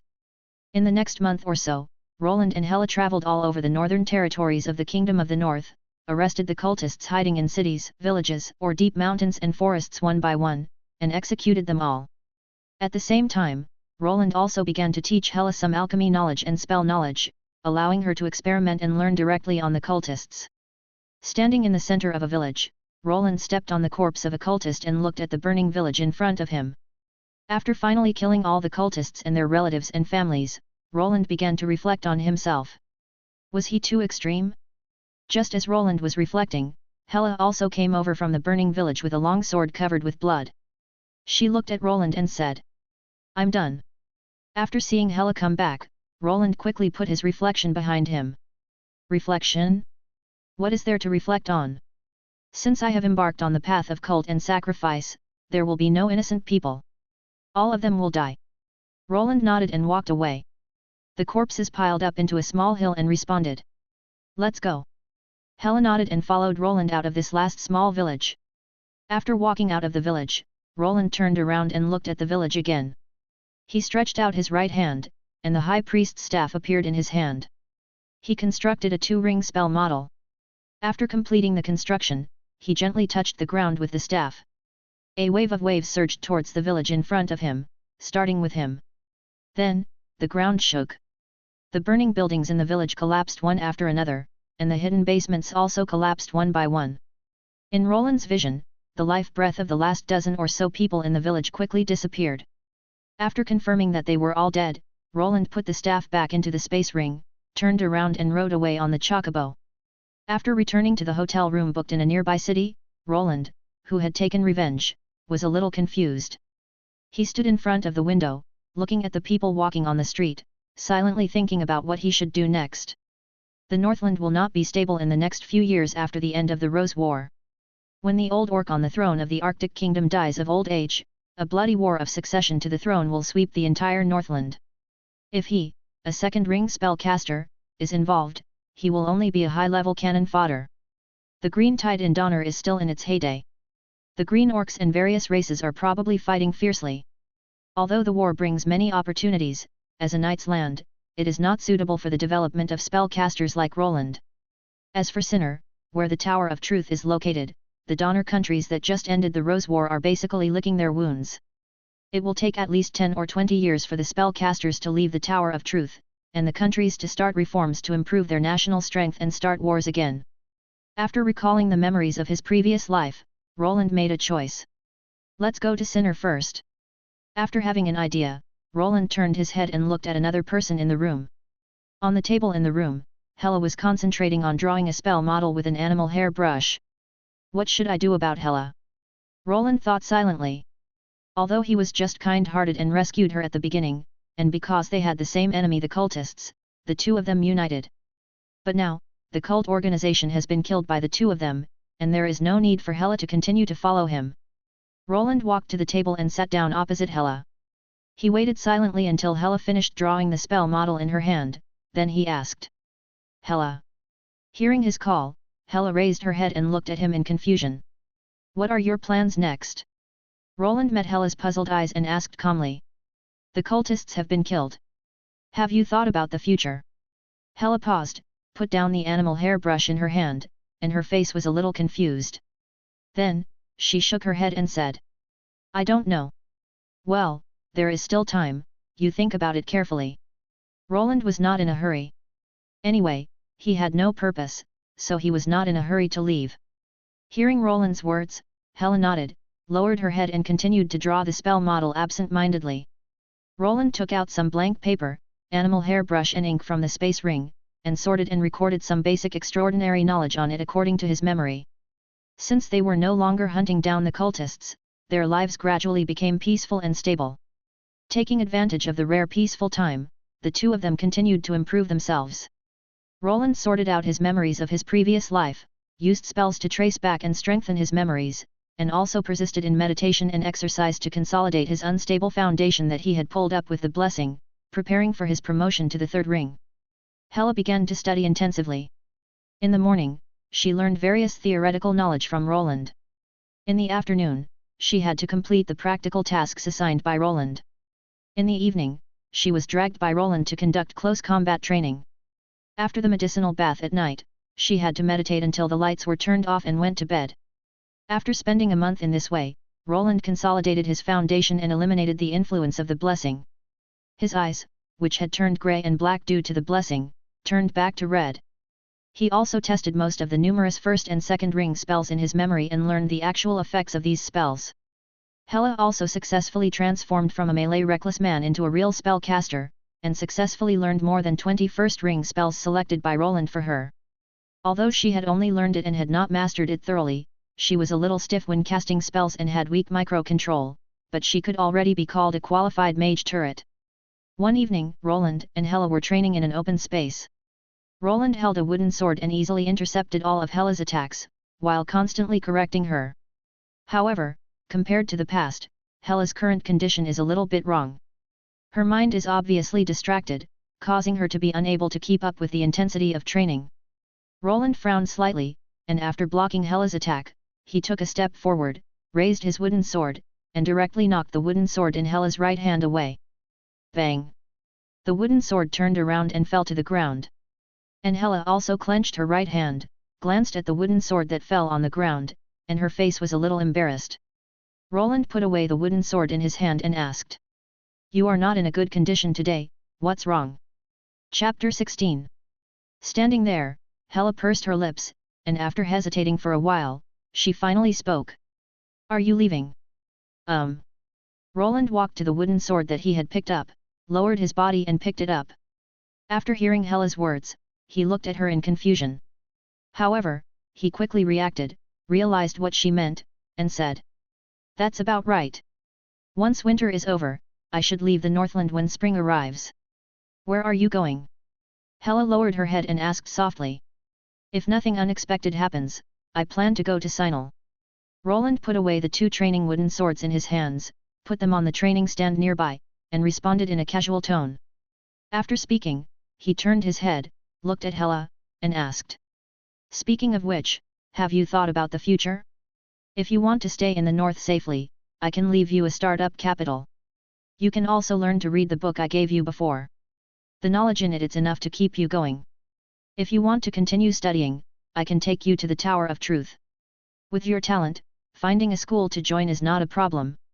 Roland once again provided Hela with two options. Hela didn't answer. She walked to Roland silently, grabbed the corner of Roland's clothes, and asked in a low voice, "Can I follow you?" Hela made an unexpected third choice. Roland looked at Hela, who lowered her head and said with some surprise, "Follow me." Hela nodded. "It will be very dangerous if you follow me."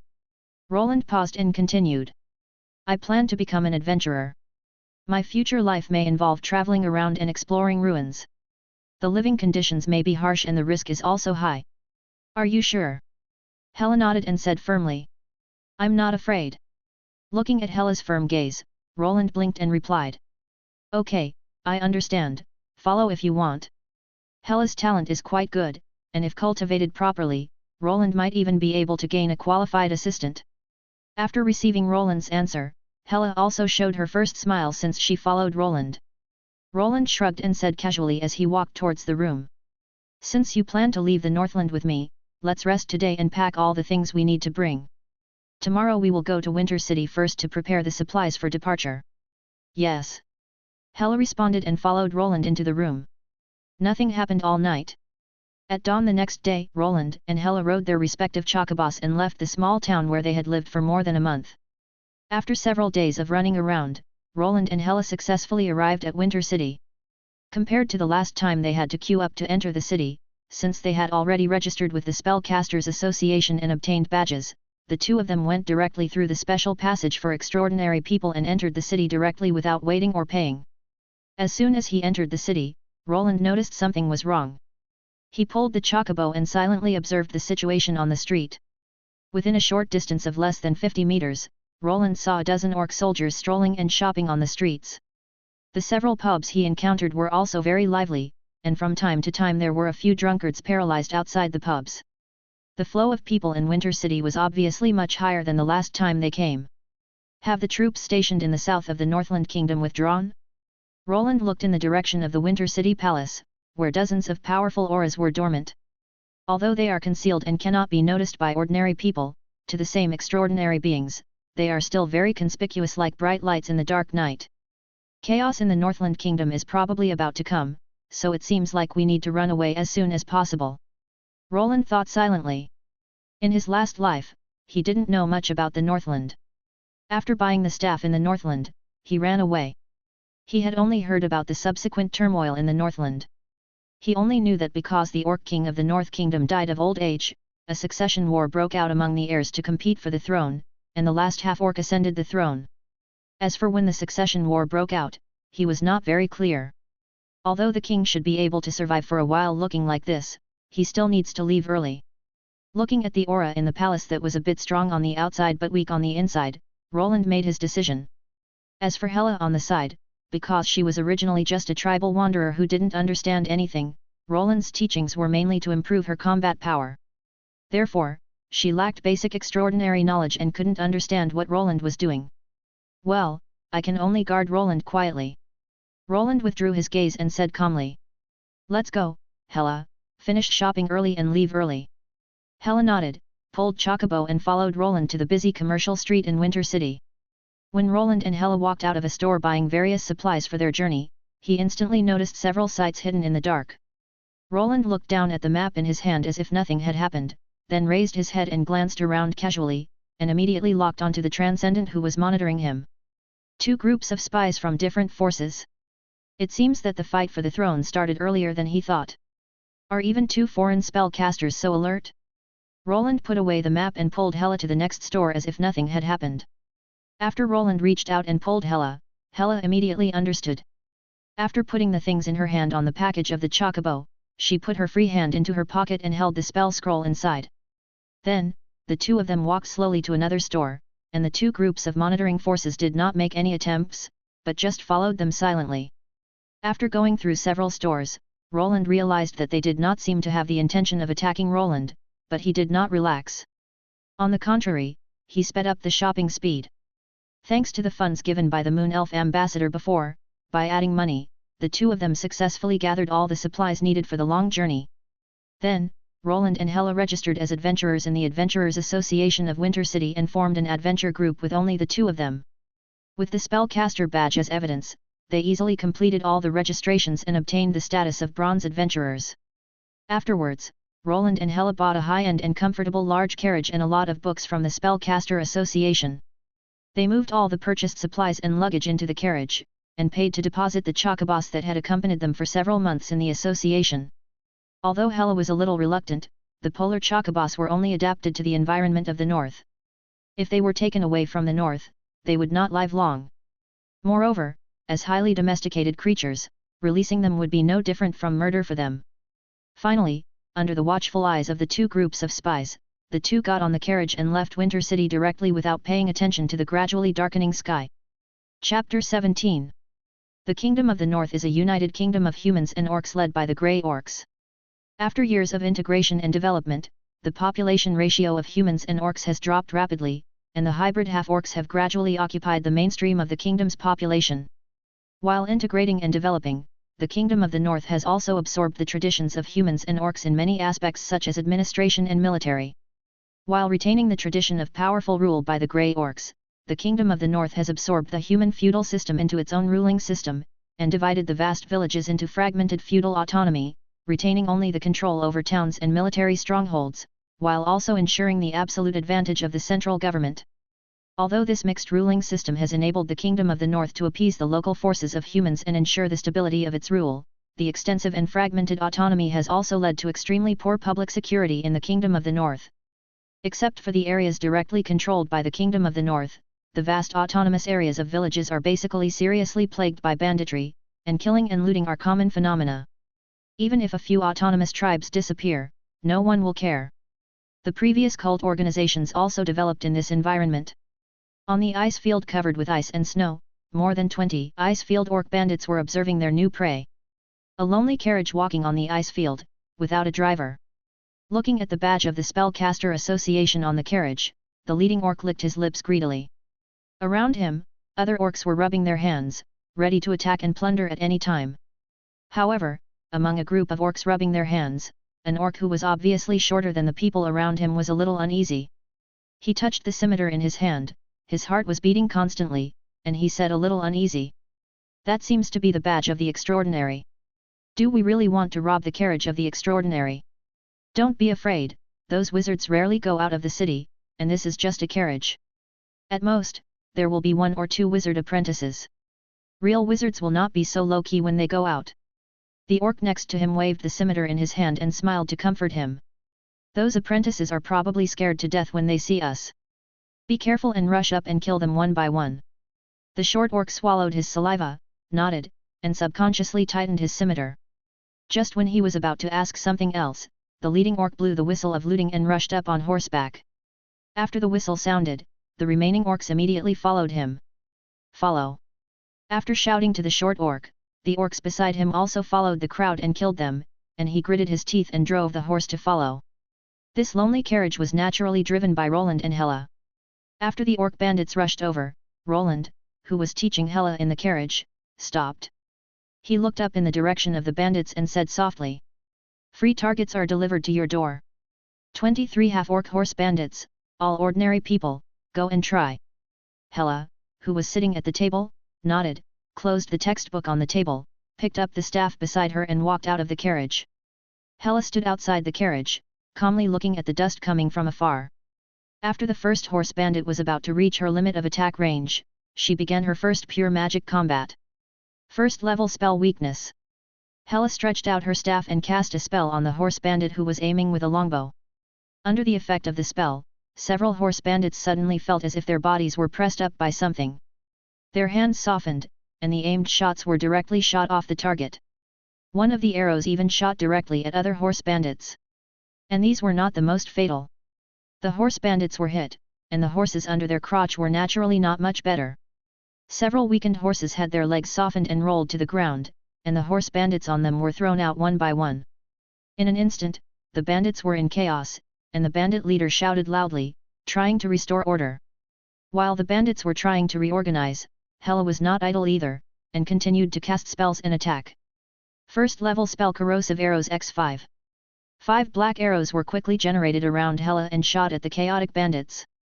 As the corrosive arrows shot into the crowd and exploded, the screams of the bandits instantly resounded around, and the chaos that had just been alleviated immediately intensified again.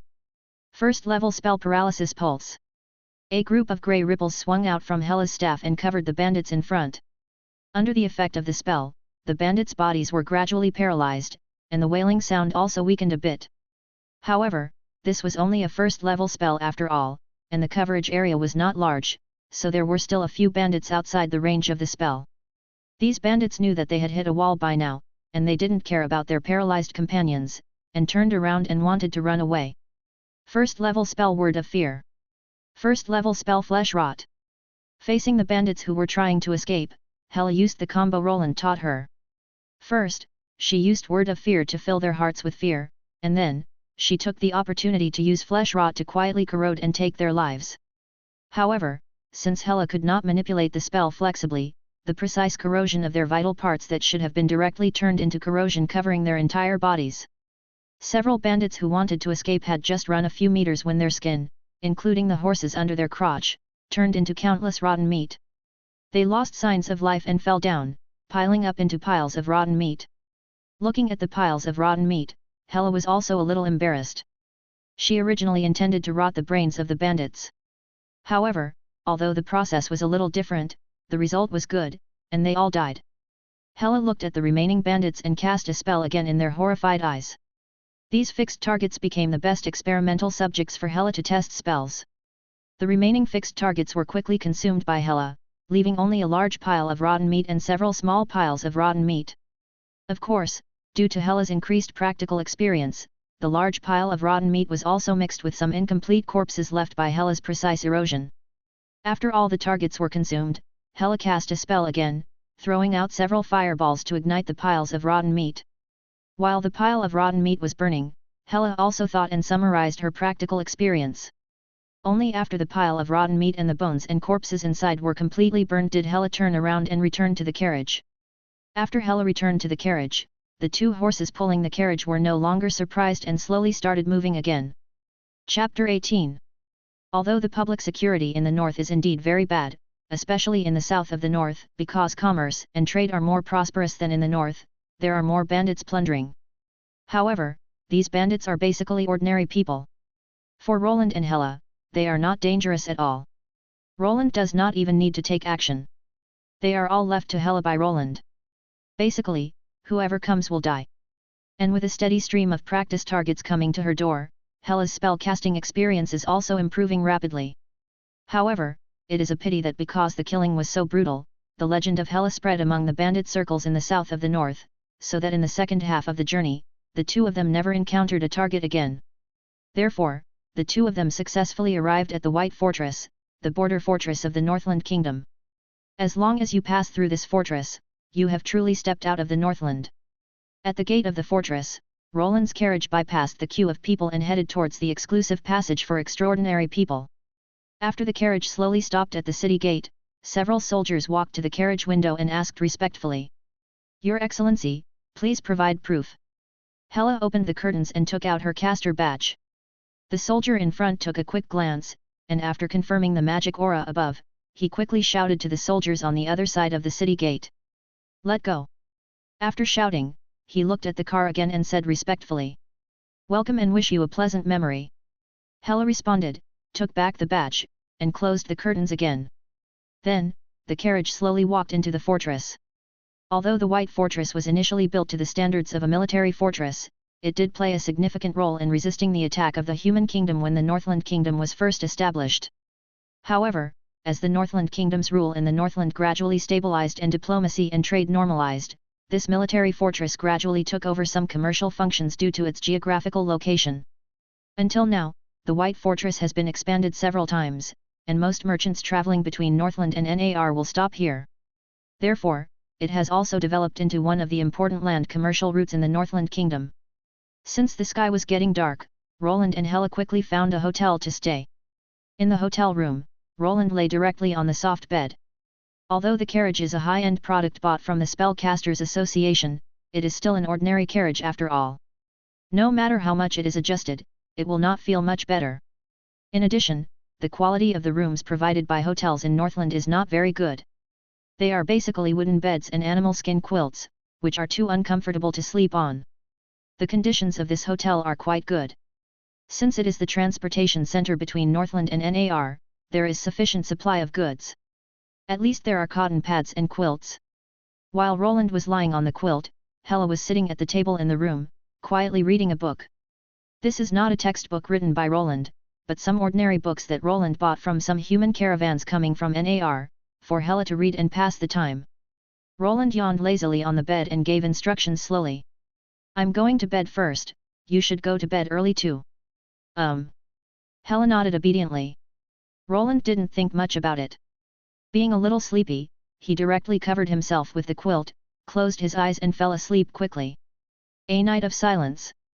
When Roland woke up and opened his eyes, he noticed there was another person in the room. He tilted his head and saw Hela, who had changed her book and was reading. Roland rubbed his eyes and got out of bed and walked to the window. He opened the window and bright sunlight poured into the room. When Roland turned to look at Hela, he met her prying eyes. Roland smiled slightly and said gently, "Good morning, Hela." "Good morning." Hella returned her gaze to the book in her hand and responded in a low voice. Roland walked to Hella's side and took out one of the dozen books piled aside. He looked at the thickness of the dozen books, briefly turned the book in his hand, and saw various notes written by Hella. He asked casually while flipping through it. "You haven't slept yet?" Although it was a question, Roland's tone was quite certain. Hella was silent, her right fingers gently rubbing the pages of the book. After a moment of silence, she responded softly. Aren't you sleepy?" Roland closed the book in his hand, put it back, and asked casually. "No, not sleepy." Hella looked at the book in her hand that had not been turned for a long time, pretending that she was still reading, shook her head slightly, and responded. "Yet." Roland walked aside and said casually while putting on his robe. "I'm going to apply for an exit permit. Do you want to stay here and wait or come with me?" "I want to go." Hella closed the book decisively and agreed. Roland nodded, pushed open the door and walked out. "Let's go." After hearing Roland's words, Hella quickly stood up and quickly followed Roland. As an important transportation channel between the Northland and the Nar region, the White Fortress is not as prosperous as Winter City, but its diversity is the strongest point in the Northland. Here, there are orcs' rough stone buildings, signers' exquisite stone brick houses, donners' simple wooden buildings, dwarves' hot air, highly designed metal blacksmith shops, and of course, the exquisite and gorgeous active buildings of the wood elves are also indispensable. However, the buildings of the White Fortress are mainly orcs and signers' buildings, and there are not many other special buildings. Roland and Hella shuttled through the crowd one after another. For Roland, who has seen big scenes, neither Winter City nor the White Fortress in front of him is anything special. Before experiencing the baptism of the two important versions of ideological change and the age of strange machinery, these cities really have no highlights except for a little primitive nostalgic style when the server was opened. However, it is different for Hella. As an ordinary human tribesman born and raised in the north, her knowledge is not as high as Roland. Although she has no interest in buildings, she has a deep curiosity about the various intelligent lives on the streets.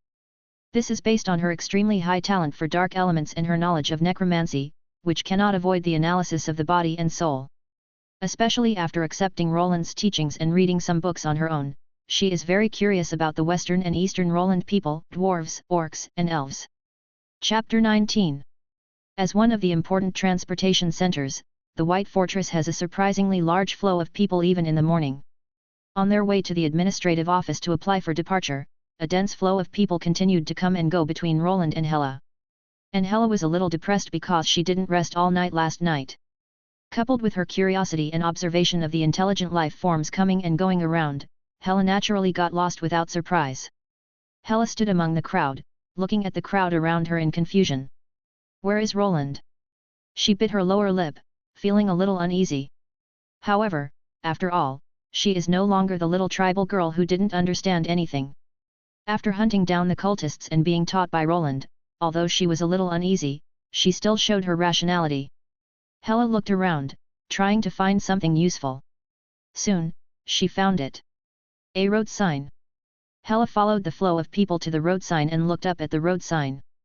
Zickenman, West Street, Lower, what does this word mean? Hella looked up at the road sign and fell into thinking.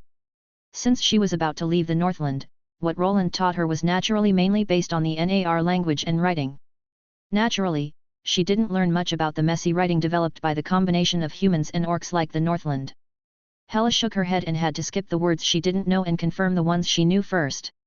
Chamber of Commerce Area, Central Square, and Trade Area. Looking at all the road signs, Hella was thoughtful.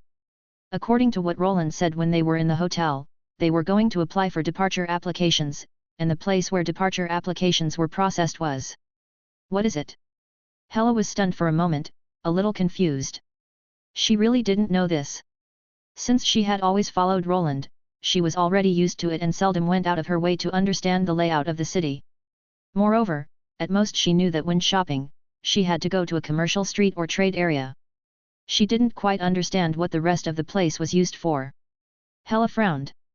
She first recorded all the road signs above, and after confirming which direction the place on the road signs was, she left the road signs and rejoined the crowd. Although she didn't know where to go, Hella still cleverly thought of a way.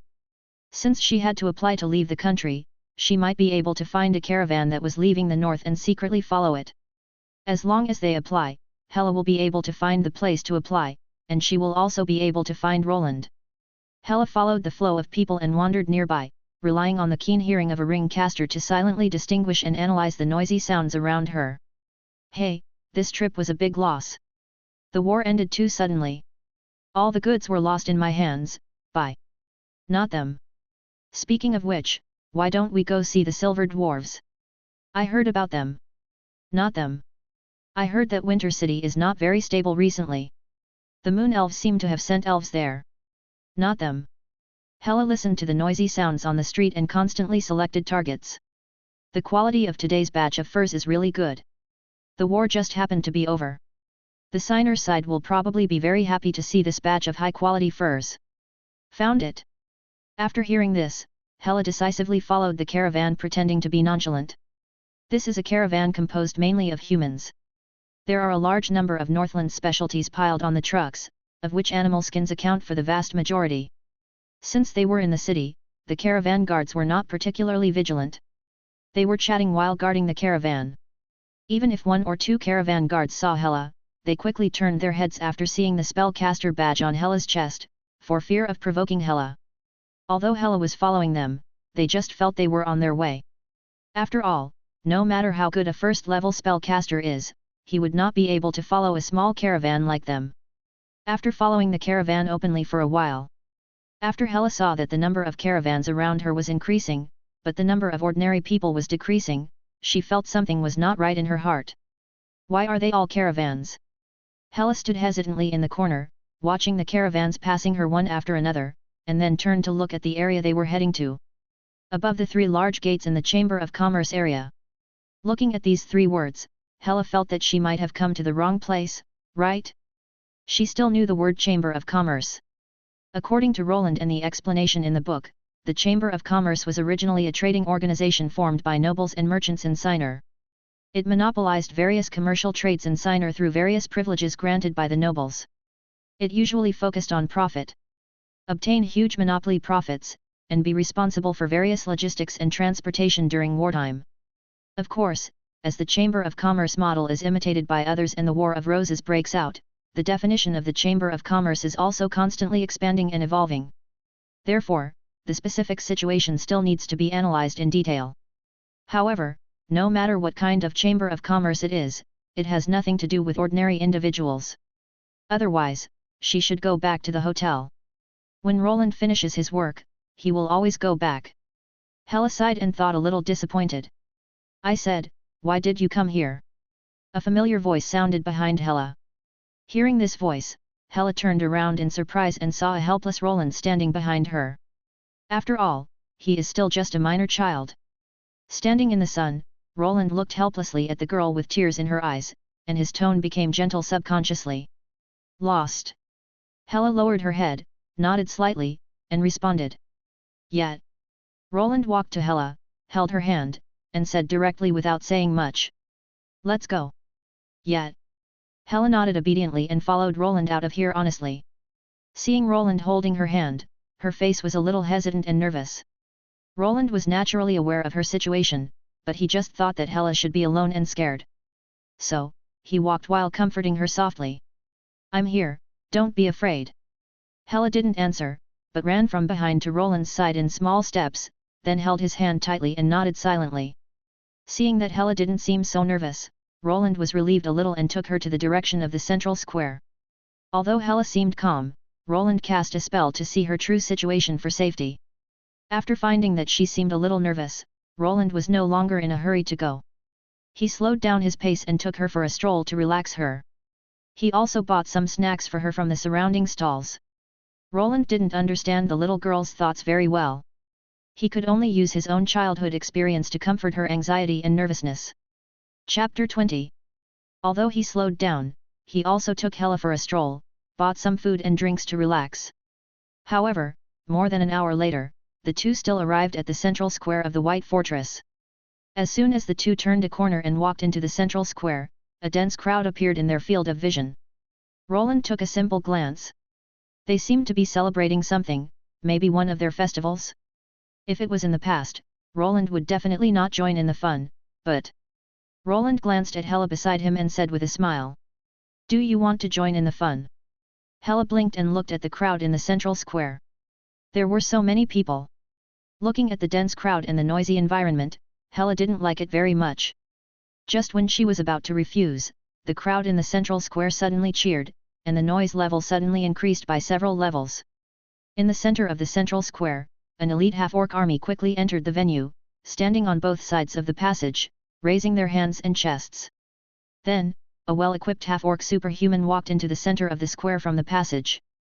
With his appearance, the cheers at the scene became louder and louder.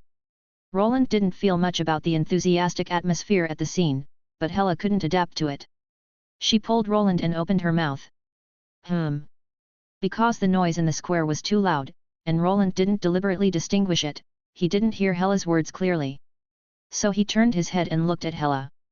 After seeing Roland's somewhat puzzled gaze, Hela approached Roland and tiptoed to Roland's ear. Let's go, it feels a bit noisy. After hearing Hela's words, Roland nodded and took Hela to take a detour from the central square. Although the half-orc superhuman in the square looked a little familiar, it was probably the famous NPC in the game in the previous life, but since Hela didn't like this environment, let's go. Anyway, he didn't plan to stay in the north, so there was no need to deliberately build a good relationship with him. Therefore, in the frenzied central square, Roland and Hela, who were standing on the edge, turned around and left quietly. Just as Roland and Hela turned around and left, the half-orc extraordinary person in the central square looked at Roland's back and turned his head to the person next to him and said, "Check the identities of the two human extraordinary people. They are not simple. Be respectful." The guard nodded, and under the cover of other guards, he left the venue very naturally. After giving the order, the half-orc extraordinary person also looked around again, and a smile appeared on his face again. After leaving the central square, Roland and Hela entered the external administration department of the White Fortress, and quickly completed the application for leaving the country through their extraordinary identities. Originally, Roland planned to wait for Hela to go around and relax, but because Hela didn't seem to have any interest, he went back to the hotel to rest. In the hotel room, Roland leaned on the bed and casually flipped through a fictional novel with a Donner Knight as the main perspective. Through training and duels, he gradually rose from a knight's squire to a high position and married a princess.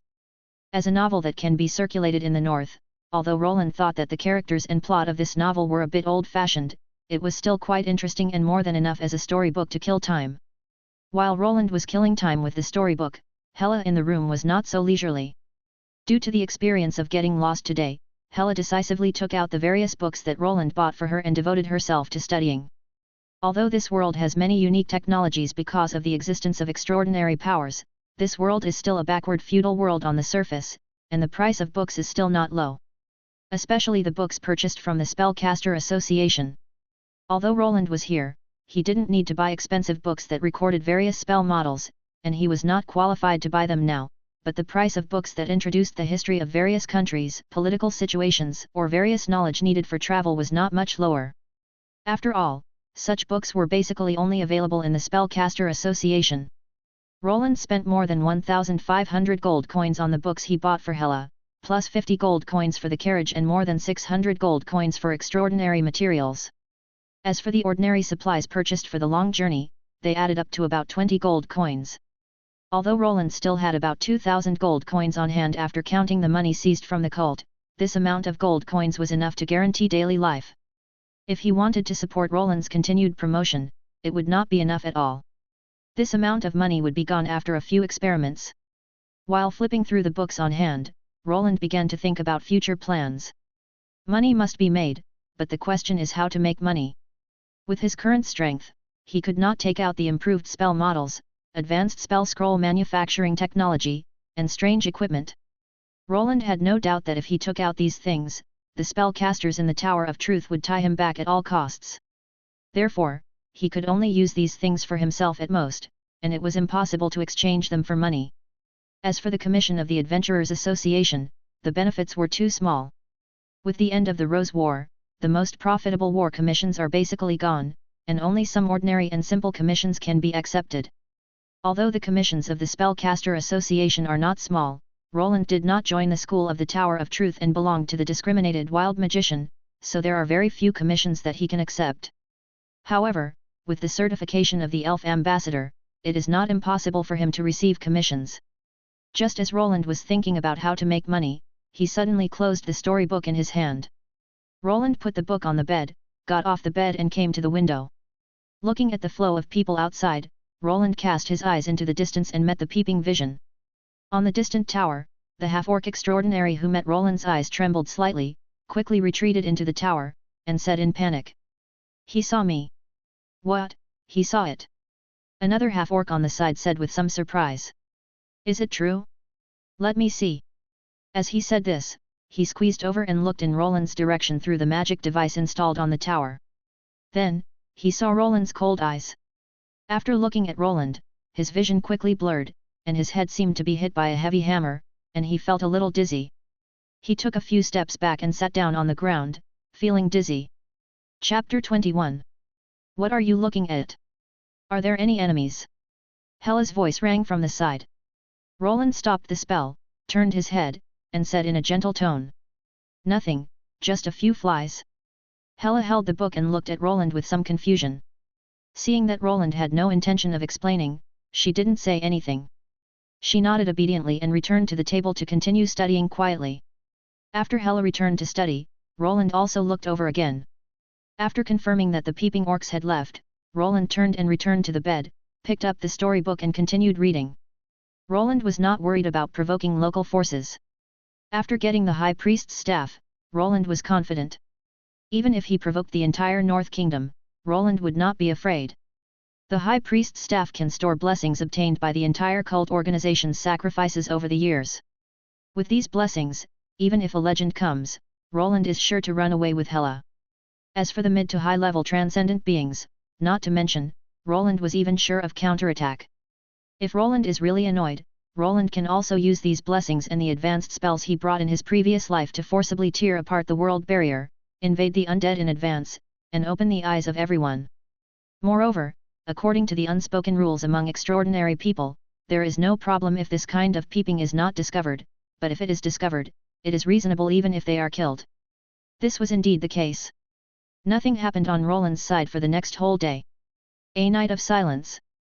When Roland opened his eyes again, he raised his eyebrows slightly, turned his head and saw Hela studying in his room. He lazily got out of bed, walked to the window and opened it. "You didn't have any rest last night?" Roland stretched out his hand, caught the sunlight coming in from the window, and said lazily. "I'm not sleepy." Hela said softly. "No." Roland shrugged and said casually. "The exit application should be ready today. Get ready to leave." Hela nodded, closed the book and stood up. Because she had been sitting for too long, Hela's legs were slightly weak. Roland glanced at it out of the corner of his eye and didn't say anything. He just packed up Hela's share silently. After packing up everything, Roland and Hela were preparing to pull the carriage to get the exit permit, when several orc soldiers came to them. Roland looked calmly at the heavily armed soldiers in front of him, and said in a casual tone while leading the carriage. "Is something wrong?" Behind Roland, Hela subconsciously held the sword at her waist and watched them warily. Several orc soldiers did not hesitate. After saluting Roland respectfully, the leading soldier said respectfully while raising a mahogany tray with both hands. "Dear sir, by order of the general, I offer you the general's apology." Roland glanced at it and saw an exit permit and 800 gold coins delivered to his door. It seemed that the other party already knew his identity. Even if the exit permit delivered to your door is friendly, it is also a reminder to Roland that they know Roland's identity. You are not a caster of the mage school, but a wild mage. After all, those regular mages of the mage school do not need to apply for these. Roland raised his eyebrows slightly, understanding what the other person meant. The other side had no intention of quarreling with Roland, and only hoped to send him away with 800 gold coins, not much more. If Roland wants the lion to open his mouth, he must think carefully. They cannot afford to offend a wild mage. It's quite generous. 800 gold coins is already a large amount for an ordinary wild mage. Roland waved his hand casually, used the space ring to collect the exit permit and gold coins, and said in a casual tone. "Tell your general that I will accept it." Although he was regarded as a wild mage, Roland didn't care about these false names. As a mature person, he didn't want to waste time arguing about whether these things existed or not. Anyway, the peeping orcs didn't see anything, so they just took the money and walked. Although the orc soldiers were a little surprised by the sudden disappearance of exit permits and gold coins, they did not feel there was anything special because they were ignorant enough. Farewell. Now that Roland accepted this, they all breathed a sigh of relief. After saying goodbye respectfully, they immediately turned around and left. Roland ignored their retreating figures and turned around to speak to Hela. Now that they're delivered to your door for free, let's go. Hela nodded. Afterwards, under the constant and unintentional monitoring of some patrols, Roland and Hela quickly left the White Fortress. Standing on the snow outside the White Fortress, Hela looked at the White Fortress behind him with some hesitation. After walking out of the White Fortress, Hela really left the North Kingdom. Moreover, since Roland and Hela were both human tribesmen and did not have the legal status of the Northern Kingdom, they left as stateless people. Stateless people, as the name suggests, are refugees without a country. Generally speaking, most professional adventurers fall into this category. Of course, this does not have much impact on Roland and Hela, because they are extraordinary people first, and then they are stateless people. Regret it. Standing beside Hela, Roland said softly.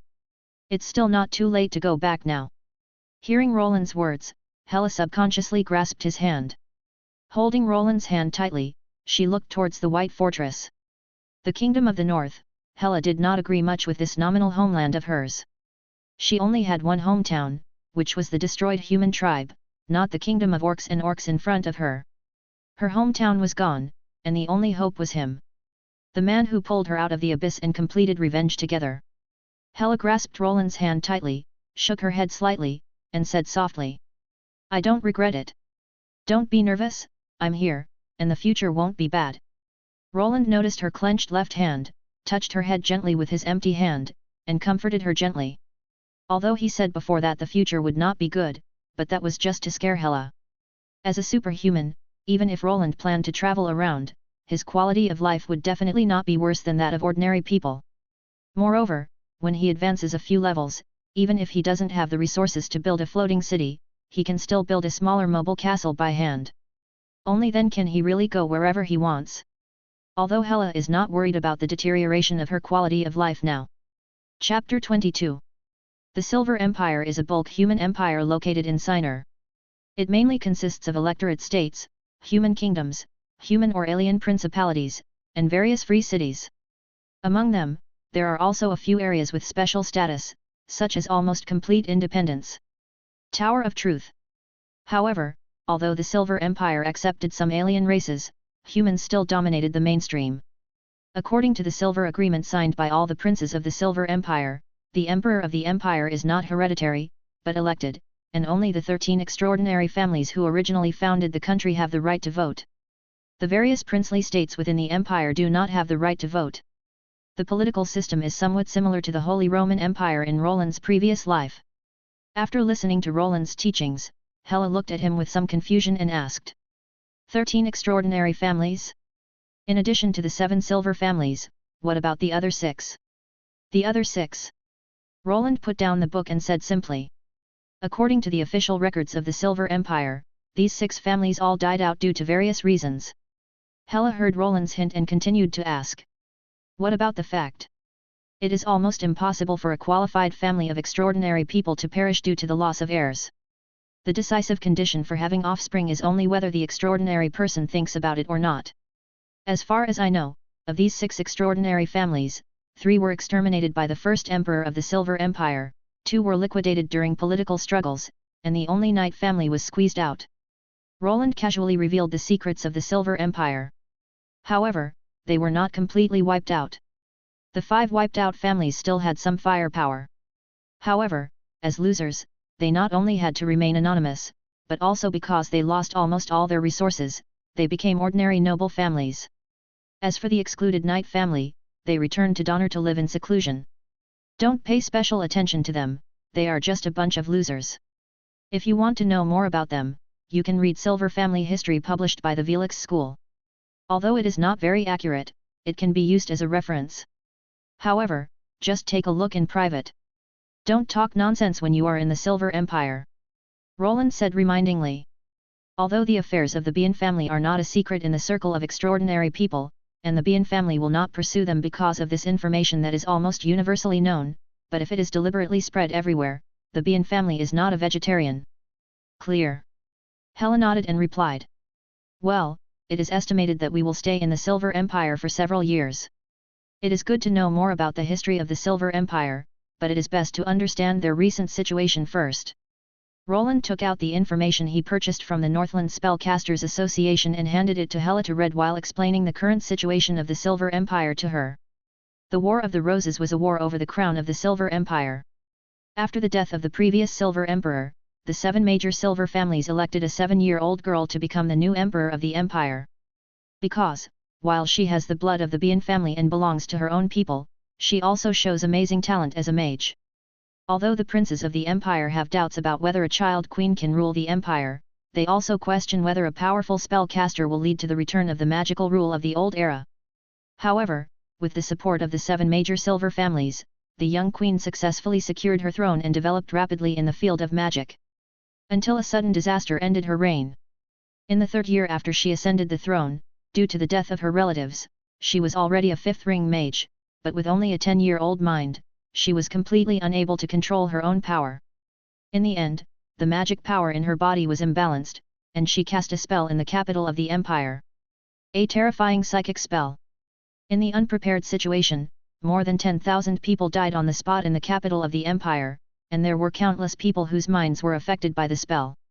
The most fatal thing was that the Bian family arranged for her to be around, and the dozen or so Bian descendants who grew up with her, as well as several Grand Dukes in the palace at the time, all died suddenly on the spot. This unprecedented disaster ultimately ended the reign of the young queen, and the silver nobles were locked in a debate over the choice of the next emperor. While the silver nobles were debating the choice of the throne, some kings and princes of the Silver Empire invited the king of the Silver Empire's neighbor, an independent human kingdom, the Kingdom of Inter, to become the new Silver Emperor. After noticing their actions, the silver nobles also hurriedly elected a new emperor and announced the ascension of the Orthodox Emperor. However, King Inte refused to recognize the election of the silver nobles, and with the support of some kings and grand dukes, he led his troops into the Silver Empire. Ever since, the war broke out, because the family emblems of both sides are roses, but the current silver emperor's is silver, while the king of Intes is red. Therefore, this war is also called the War of Roses. After Roland finished talking about the origin of the Rose War, Hela asked curiously. Why did the silver nobles choose a girl younger than me to be the emperor? There's a lot of speculation. Roland said. Some people think that it is because of her age that the young emperor cannot handle government affairs, and the rights of the empire will naturally be divided among the silver nobles. Some people think that it is because of her talent that the silver family is trying to create a new one again. The legendary monarch. You have to ask the Bian family what the specific situation is. Hela blinked and asked the question again. Then why do the kings and princes of the Silver Empire want King Yingt, who does not belong to the Silver Empire, to be the emperor? Roland smiled and said. For the sake of profit, you will understand after reading it backwards. After hearing Roland's words, Hela silently turned back a few pages of the information in her hand and saw an agreement reached by the Grand Duke and King Inte. A simple and clear benefit distribution agreement, expanding electoral qualifications, abolishing the restrictions of the Silver Empire, and granting vassal states the right to launch annexation wars. After Hela read the agreement, Roland continued to briefly introduce the War of Roses. In short, surrounding the crown of the Silver Empire, the vassal states of the Silver Empire were divided into 2 factions, the Red Rose faction supporting King Inte, and the Silver Rose faction supporting the Silver Nobles. The War of Roses swept almost the entire Sinner, after countless brutal battles and killings. In the end, after 25 years of war, the excessively fierce war caused dissatisfaction among the vassals of the Kingdom of Inter. Coupled with the initiative of the Silver family to negotiate peace, the 2 factions finally reached a peace agreement. The current Silver Emperor will marry King Inte's daughter, and their heirs will become the next Silver Emperor. Chapter 23. That's it. Hela frowned, somewhat incomprehensible. A war that lasted for 25 years, and this is the final result. Roland shrugged and explained. The war has lasted for too long, and both sides have become war-weary. The Kingdom of Inter is unstable internally, and although the Silver Empire is relatively stable internally because it is a defensive war, they still have to face Dongnar's menacing green attack. Tide. Peace talks are the common goal of both parties. As for this political marriage, it is only done by the Silver Empire to maintain the unity within the empire. After all, there are quite a few kings and princes who side with King Inte. Hela grimaced, silently absorbing the information that was difficult to understand and extremely boring for her. For most of her life, the world in her eyes was only the size of a tribe, but now it was a bit difficult for her to suddenly zoom in on the situation between countries. It's not particularly difficult to understand some general history, but the rest is not that simple. In particular, Roland also asked her to remember the complex etiquette and various cultural traditions of the Silver Empire. She glanced at the thick etiquette books beside her, with a bitter look on her face. It's probably enough to get to know it, it's not difficult. Roland looked at Hela in front of him, picked up one of the books and read it for review, and smiled softly. As soon as Roland turned a few pages, he closed the book and looked in a direction outside the carriage. Are there any enemies? Let me go. After noticing Roland's movements, Hela quickly raised her head and said. It's just a team of 15 adventurers, not necessarily the enemy. Roland looked into the distance, shook his head, and continued. However, you should remain vigilant. There are 5 first-level warriors and 1 mage apprentice. There is a high probability that he is a wild mage apprentice. Hela stood up immediately after hearing Roland's words. After leaving a few words, she quickly picked up the staff and walked out of the carriage. I'll go outside and watch. Seeing Hela running away, Roland glanced down at the book in his hand and shook his head helplessly. It's just a few books, not as complicated as the spell model, right? In the dense forest, a team of adventurers was on their way anxiously with their prey. Several hunters were running while nervously turning their heads to look at the sky, as if something was chasing them. The relatively weak mage apprentice did not complain, gritted his teeth and followed the team. As an eagle's call sounded from high in the sky, the expressions of everyone in the adventurer team changed drastically, and their pace suddenly quickened. Just as they were walking through a patch of grass, 2 horses were moving forward slowly. Hela was sitting behind, holding a staff, and glanced at them casually. After seeing Hela's gaze, the mage apprentice in the adventurer team subconsciously took a few steps back, but others did not have such a reaction. They briefly glanced at Hela. Although a few adventurers looked fierce, they hurried away after hearing another eagle cry. The only mage apprentice who knew Hela's strength saw her lack of reaction and hurriedly followed the rest of the team. Hela ignored them and raised her head to look at the sky. In less than a minute, with the violent sound of breaking through the sky, 2-meter-long eagles flew down from the sky. Extraordinary creatures. Hela looked at the 2 eagles suspended in front of her with interest. This was the first time she had seen extraordinary creatures. As expected of the rich signer, unlike the Northland, it could not support many extraordinary creatures at all, so she did not encounter any extraordinary creatures at all in the Northland. The eagles with 2 rings and 2 heads circled the carriage for a few times, and the frequency of their calls became higher and higher. After hesitating for a while, one of the eagles finally overcame the fear in his heart and took the initiative to attack Hela. Just when Hela was about to cast a spell, a green light flew out from her side and shot into the eagle's body. Roland walked out of the carriage, his eyes flickering with a faint light, and he put his words into the spirit of the eagle. He looked at the calm eagle in front of him and said calmly. Your child is not in my hands. I don't want to kill you. Get out of here. The eagle looked at Roland, and finally, under the effect of the spell, it believed Roland's words. It chirped, and then took off into the air with his wife. High in the air, they tore each other's wings apart with their sharp claws and relocked the direction of their offspring through their blood. Afterwards, the eagle chirped to Roland to express its gratitude, and then led her wife in the direction of the adventurer team's escape. Hela looked at the direction in which the 2 eagles disappeared and asked Roland thoughtfully. So, the reason why the adventurer team was so hurried and nervous just now was because they stole their child. Roland nodded and responded. Why do you want to let them go? They are just extraordinary creatures with 2 heads and 1 ring. Even if you don't take action, I can deal with them, right? Hela turned to look at Roland and asked. Why kill them? Roland asked rhetorically. Hela was a little confused. Because they are the enemy of mankind. Roland looked at Hela with doubtful eyes and said casually.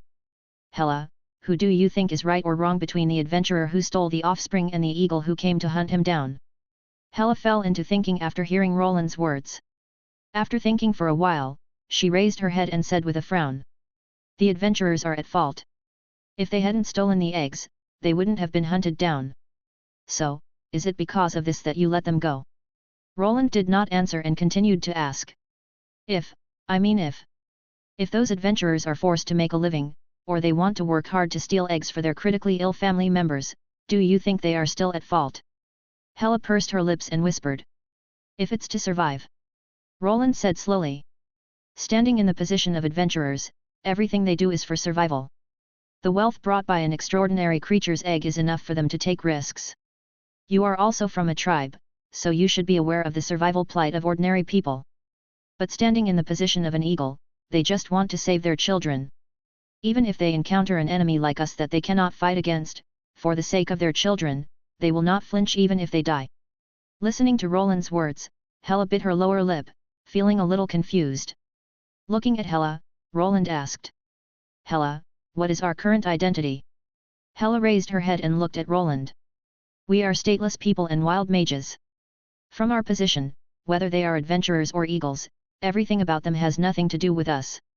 The reason why I let them go is just because I am happy. It doesn't matter if you want to kill them, but Hela, I hope you know why you want to take action before you take action. I hope you learn to think. The advantage of a spellcaster is wisdom. Don't be coerced by the knowledge in books. You should have your own thinking. Hela, remember, think more. Chapter 24. Port City. The northern port city of the Celtic Kingdom. Due to its superior geographical location and seaport construction, Port City has become an important hub for commercial trade between the Silver Empire, the Moon Elves, and the North, and is also a direct territory of the Celtic royal family. During the Rose War, the port cities in the west of the Silver Empire were affected by the war, and Port City, as one of the few cities that was not damaged by the war, took the opportunity to accelerate its expansion and became the dazzling pearl of the Silver Empire in the North Sea. However, its glory was built on the decline of other cities. With the end of the Rose War, other port cities became active again, and the glory of Port City began to decline inevitably. Of course, the glory and decline of Port City have nothing to do with Roland and Hela now. Standing in front of the Adventurers Association of Port City, Roland strode in, and Hela followed silently behind him. In the noisy Adventurers Hall, adventurers from all over the world are busy. In the rest area, adventurers are shouting while drinking and eating meat. Warriors from humans, orcs, and dwarves drank freely, competing with each other in their drinking capacity. Heavy battle axes and hammers were thrown aside casually. Wild mages drank ordinary juice quietly. They advocated rationality and basically would not touch any alcohol. They were divided into small groups and whispered something. Some half-elf archers were wiping and maintaining their beloved weapons, while others were taking out their arrows and carving on them for their own amusement. A group of dwarves huddled together and ate the food on their table silently, while also fiddling with their equipment. Halfling waiters shuttled through the crowd, serving the adventurers and delivering the wine and food they ordered to the table. In the service area, a large number of adventurers came and went, and the commissions posted on the notice board were taken down one by one. Several front desks were constantly busy confirming and registering their respective commissions. In this busy hall, Roland and Hela's entry was like a drop of water falling into the ocean, without any ripples. At most, a few adventurers looked at them. In the north, spellcasters are still rare, but they are not particularly rare in Xenar. In this adventurer association, you can see dozens of wild mages. Since the first emperor of the Silver Empire is a legendary spellcaster, and the 7 major silver families are all spellcaster families, plus the Holy Land of Spellcasters, the gathering place of countless spellcaster schools, the Tower of Truth is also located in Xenar. Therefore, Xenar has a special yearning for spellcasters. Anyone who can contact the extraordinary in Xenar will choose to go the way of spellcasters, unless they really have no talent in spellcasting, they will choose other extraordinary paths. Therefore, in this environment of admiration for spellcasters, there are not many spellcasters in Xenar. Of course, the large number does not mean how strong they are. Except for the Tower of Truth and the great nobles, most of the spellcasters in Xenar are wild mages without inheritance. The third ring is basically their limit. Moreover, the meditation methods they master are basically not very good, and the spell models they have are also few and weak. Of course, there are also wild mages with extraordinary talents who rely on their talents and a little incomplete knowledge to grope their way to the fourth ring. However, after they become 4th ring mages, there will naturally be schools inviting them, and even if they don't want to join the school, they can also create their own small school in the Tower of Truth and gain secular recognition. At this point, they are accepted by the Tower of Truth and are qualified to learn about the latest and most popular research of spellcasters, and to purchase and exchange the extraordinary knowledge, meditation methods, spell models, and various extraordinary materials of various schools in the Tower of Truth. For wild mages, this can be said to be a step to heaven. Even for Roland, although he will not join the school, when he reaches the 4th ring, he will also create a small school to join the network of the Tower of Truth. Although Roland didn't care much about extraordinary knowledge, he still needed various extraordinary materials. Roland took Hela to the notice board in the hall, where the Adventurer Association would publish some simple information for free every few days. Standing in front of the notice board, Roland ignored the various GGs posted on it and quickly glanced at the free information. The Rose War ended, and various countries announced that they would stop recruiting adventurers. Announcements for some nobles to recruit guards. Several large adventure groups recruited new members. The beasts that were gradually growing in the mountains in the east, the pirates that were raging on the sea, and the coordinates of some dangerous islands. There were also various wanted notices from the Celtic government, ranging from banditry on land to pirates on the sea. Roland stopped his eyes on the coordinates of the dangerous islands. According to the memory of the previous life, after the Rose War, several islands occupied by the undead and filled with dark elements appeared in the North Sea. In my memory, they became the treasure land for North Sea players to level up in the early stage, until the Silver Empire withdrew its hands and sent several spellcasters to purify these islands. This kind of place is estimated to breed a lot of extraordinary materials of dark elements. It would be a waste to purify them directly. It is better for me to make use of the waste. Roland looked at a familiar coordinate and thought silently. After reading the entire notice board and confirming that there was no useful information, Roland took Hela to the taskbar. After a brief glance, Roland saw a suitable commission. A commission from the dwarfs. They hope to go to the center of an undead island for a 3-day experiment. They want to recruit a spellcaster who is proficient in necromancy to assist in the experiment. Of course, they will be responsible for security protection. Although the reward is not much, it is just on the way. Thinking of this, Roland took the commission. Then, Roland took Hela to the front desk and completed the registration with the commission. However, this kind of escort commission is not just registered, but also needs to meet with the client in advance to discuss. Therefore, after discussing the time and place of the meeting with the front desk, Roland and Hela left the Adventurers Association. After leaving the Adventurers Association, Roland did not waste time and walked towards the city's Spellcaster Association with a clear goal. If he remembered correctly, the Spellcaster Association should have a commission from the Silver Empire, a commission to purify the undead island. Since I have to make the trip anyway, I might as well purify it while I'm at it. It's an extra reward and it would be a waste not to take it.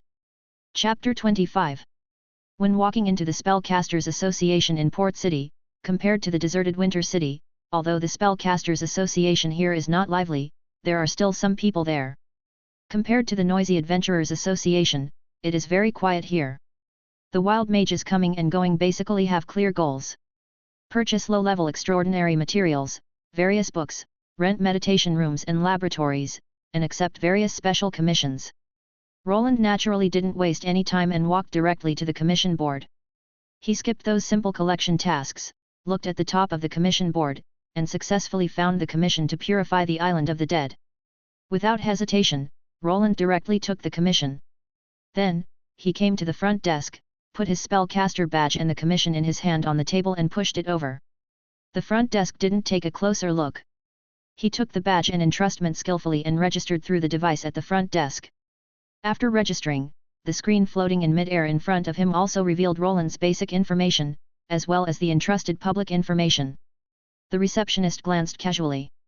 After seeing the level of the commission and the identity of Master Roland, his hands shook slightly and he looked at Roland in surprise. Seeing that Roland was calm and composed, he lowered his head and glanced at Roland's registration information. After seeing the mark of the moon elf in the registration information, he suddenly realized that without saying anything, he completed the entrustment registration according to the regulations. The mage recommended by the moon elf cannot be treated as a wild mage. Maybe he is the apprentice of some reclusive moon elf mage. Not registering a school does not mean that there is no inheritance. Then, he put away the commission, stood up, and put the commission into the cabinet at the back. At the same time, he took out a detailed information about the commission and handed it back together with Roland's badge. "Thanks." Roland nodded, took the information and badge, and then turned around and left. While Roland was registering, Hella stood in front of the commission board, silently looking at the various commissions on it. "What's wrong?" Roland walked to Hella's side and asked in a low voice. He followed Hella's line of sight and looked over, and what he saw was a long-term commission to acquire an extraordinary biological egg. Depending on the type, the reward would be between 500 and 1,000 gold coins. Hella raised her head, looked at Roland, and asked in a low voice. "Is that the reason for the previous adventurer team's commission?" "I don't know, but there is a mage apprentice in their team, probably." Roland recalled it for a moment and said uncertainly. "Why do you want to buy eggs?" Hella asked doubtfully. "Maybe it's used for experiments, or it can be cooked and eaten, or it can be trained as a magic pet, who knows?" Roland replied casually. "Oh." Hella responded, lowering her head and saying nothing. "Let's go back to the hotel first." Roland took Hella's hand and said softly. Hella nodded and followed Roland out of the Spellcasters Association. After returning to the hotel room, Roland began to prepare materials and props for the purification ceremony in advance, while Hella was beside him, flipping through study books, and occasionally wandering in a daze. The next day, Roland, who had just woken up, looked helplessly at Hella, who was sleeping on the table. Hella didn't go back to her room to rest. It was the same at the White Fortress. The room reserved for her was never used once. Just when Roland was about to carry her to his room to rest, Hella opened her eyes. Seeing that she was awake, Roland quietly retracted his hands and greeted her softly. "Good morning, Hella." "Good morning." Hella rubbed her eyes and responded slowly. Roland looked at Hella, who seemed to be still sleepy, and asked softly. "Would you like to sleep a little longer? I'll bring you lunch when I get back." Hearing Roland's words, Hella, who was still a little sleepy, instantly became energetic. She patted her cheeks with both hands and whispered. "I'm not sleepy. Do you want to go out with me? We made an appointment yesterday. We have to meet the client this morning." Roland blinked and asked softly. Hella nodded and said. "Go." "Okay then, pack up and get ready to go."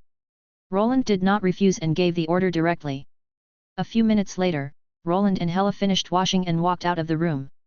After a simple breakfast, they left the hotel and walked directly in the direction of the Adventurers Association. The Adventurer Association was very quiet early in the morning. When Roland and Hella first arrived, the handover between the evening shift and the morning shift had just been completed, and there were only a few adventurers in the hall. However, standing in the hall, Roland looked at several men in black robes standing at the commission board. The black robes they wear are not cheap, and they are also heavily enchanted. Such expensive equipment is not something ordinary adventurers can afford. Although they were a little surprised and curious, Roland didn't bother to care about what they wanted to do as long as it didn't affect Roland. He immediately withdrew his gaze and looked at the front desk. He put the adventurer badge on the table and said. "We made an appointment to meet the client yesterday." The receptionist nodded, glanced at the number on the badge, and flipped through the notepad on the side. After turning 2 pages, the receptionist raised his head and said to Roland. "The client has arrived and they are in room 205. "Thanks." Roland put away the badge, thanked briefly and took Hella into the Adventurers Association. When Roland and Hella left, among the black-robed men on the commission board, the leader also stretched out his white right hand and picked up a commission. Then, they came to the front desk and put down a purple badge and commission. The yawning and a little sleepy receptionist immediately perked up after seeing the purple badge and looked up at the man in black robes. "You." Before she could finish her words, a hoarse voice came from the black robe. "Register." Hearing this voice, the receptionist decisively shut his mouth and completed the registration honestly according to the procedure. Afterwards, the man in black robe put away the badge, turned around and left the Adventurers Association with the others. Behind them, the person at the front desk looked at the back of the man in black robe with some surprise. Beside him, another board receptionist asked curiously. "What's wrong? I was shocked just now." He rolled his eyes and said angrily. "If you see an amethyst-level adventurer, you will be more surprised than me." "Amethyst?" The curious receptionist shouted in surprise. "Why would a being of this level come here to accept a commission?" "You ask me, who am I asking? Chapter 26. Going up the stairs of the Adventurers Association to the second floor, Roland took Hella to room 205. Roland didn't hesitate and pushed the door open and walked in. In the room, several dwarves were sitting together, discussing their topics in a low voice and drawing on a piece of paper. After Roland opened the door, they immediately reacted. A leading dwarf wearing a yellow hat looked at Roland, bowed slightly according to the wizard etiquette of Signer, and said, "Hello, I am Psyche, the client of this commission." While the leading dwarf greeted, the other dwarves quickly put away the various straw papers on the table in an orderly manner and pulled 2 empty chairs. "Hello, I'm Roland." Roland politely returned the greeting, and Hella behind him also imitated Roland's return greeting. "Hello, I'm Hella. Please sit down, both of you." Psyche smiled slightly and stretched out his hand to the 2 empty chairs. Roland nodded slightly and sat down on the chair calmly, while Hella also sat down quietly beside him. Psyche looked at the 2 of them and asked with some confusion. "I don't know, which of you is the adventurer who accepted this commission?" "I am." Roland glanced at the pen and ink left on the table and continued. "She will follow me to carry out the commission, and the reward will remain the same." "This?" Psyche looked at Hella with a hesitant tone. Their commission only stated that they wanted a spellcaster who was proficient in necromancy, and the security personnel they prepared could naturally only be responsible for the safety of 1 person. If they brought 2 people? Roland saw his concerns and stretched out his right hand. The dark elements slowly gathered in his hand and transformed into a delicate blackbird under the control of his mental power. The blackbird flapped its wings and danced on Roland's palm. While showing his superb control of the dark elements, Roland also exuded his second ring of magic. Psyche looked at Roland's control and suddenly fell into entanglement. With the reward they offered, he could only attract wild mages. And among wild mages, there were few who could have such control. With the level Roland showed, he could definitely complete their experiment perfectly. But, what about security? Spend some money to find a team of adventurers to take charge? Just as Psyche was struggling, Roland clenched his right fist, dispersed the blackbird, and continued. "For security, just protect her." "This?" Psyche was still a little hesitant. Seeing that he was still a little hesitant, Roland raised his eyebrows slightly, took out a 3-ring spell scroll from the space ring, and said, "There is no need to worry about my safety." After saying that, Roland put the spell scroll away again. On the other side, Psyche also realized that the ring on Roland's finger was not an ordinary decoration. Coupled with the existence of the spell scroll, he also realized that Roland was not an ordinary wild mage. Therefore, he agreed. After seeing Psyche nod, Roland did not hide the existence of his other commission and spoke directly. "According to your commission, the commission is for 3 days of experimental research. So, after completing the 3-day experiment, I will carry out my other commission, purifying the island of the dead. I wonder if this will affect your experiment."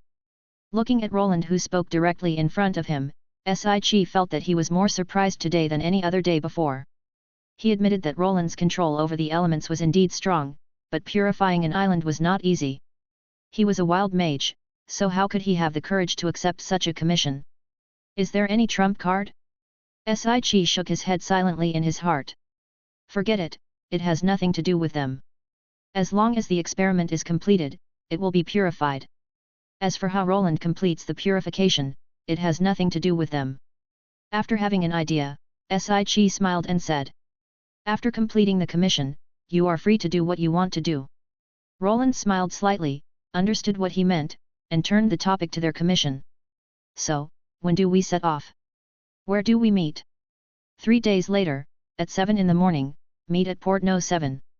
Psyche gave the exact time and place. Roland nodded slightly and stood up. "We are currently staying in room 305 of the hotel yesterday. If there are any changes in time and location, you can leave me a message. I hope we can have a pleasant cooperation." "Happy cooperation."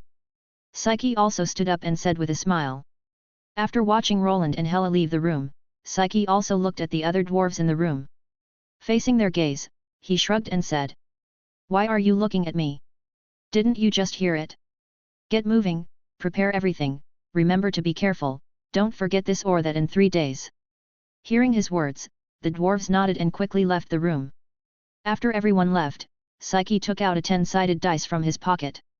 A faint magic power was injected into the dice from his fingers, and then a faint silver light flashed.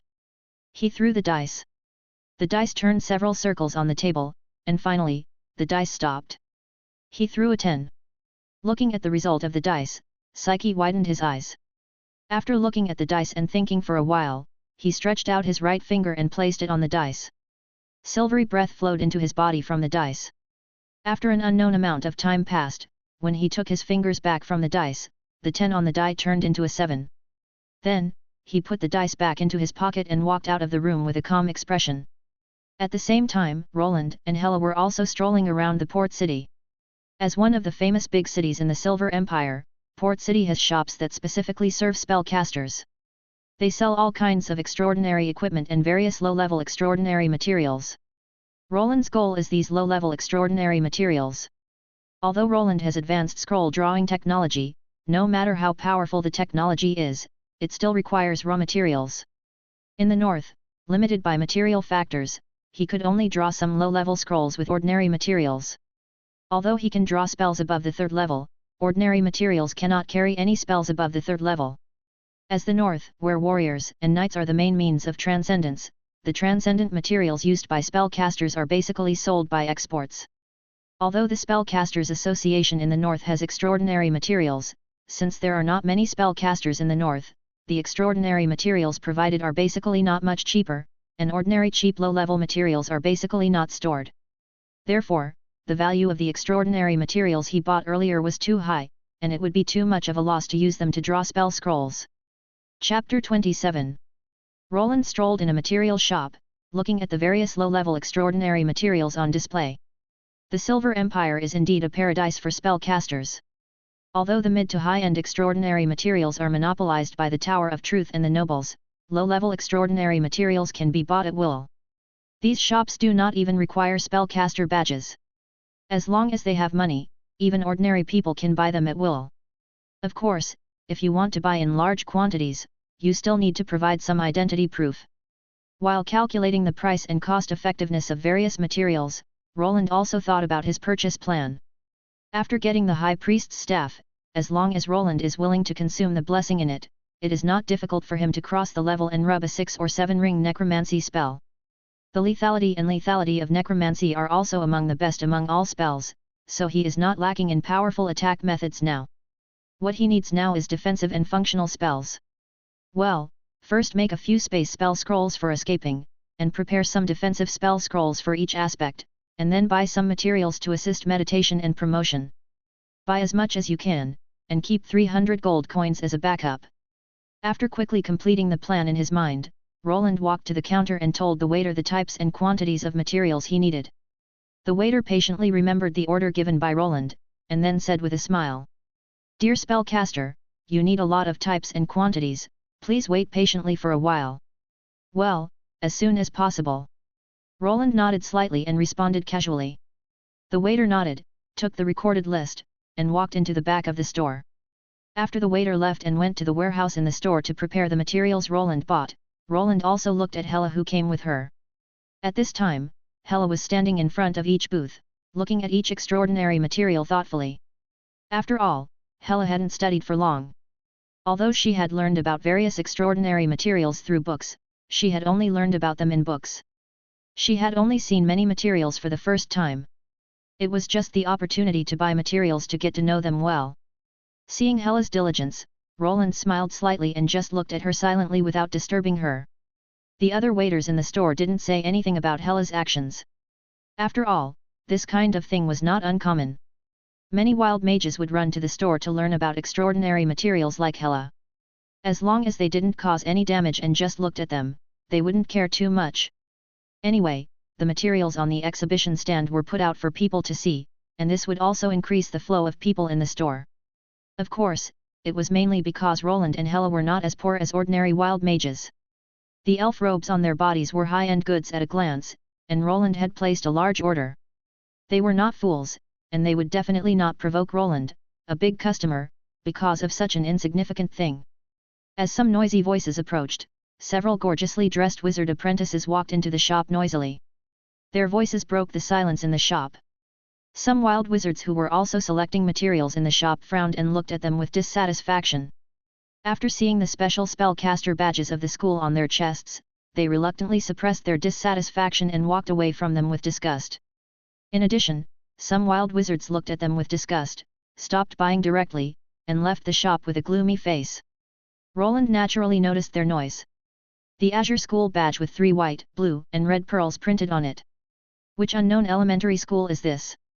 Roland recalled the memories of his previous life, and he really couldn't think of which school this school badge represented. The number of schools in the game in the previous life was really too many to count. Even Roland only remembered those famous university schools and a few unique schools. The only school he remembered that was not special was the area school that he joined when he was a rookie in his previous generation. It was a school that studied the Department of Shaping and the Department of Language. Since he didn't remember it, it should be just an ordinary local school. Forget it, I don't want to bother with them. I'll leave when I get the materials.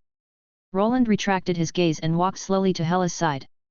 After Roland walked to her side, Hella looked at him with some doubts. Seeing that Roland didn't move, she turned back to study.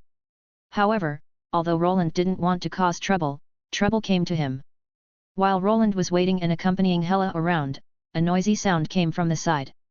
Hella, who was still immersed in various materials recorded in books, also came back to her senses in the noise. She frowned slightly. After seeing some people approaching, she took the initiative to reach out and hold Roland, and walk to the other side.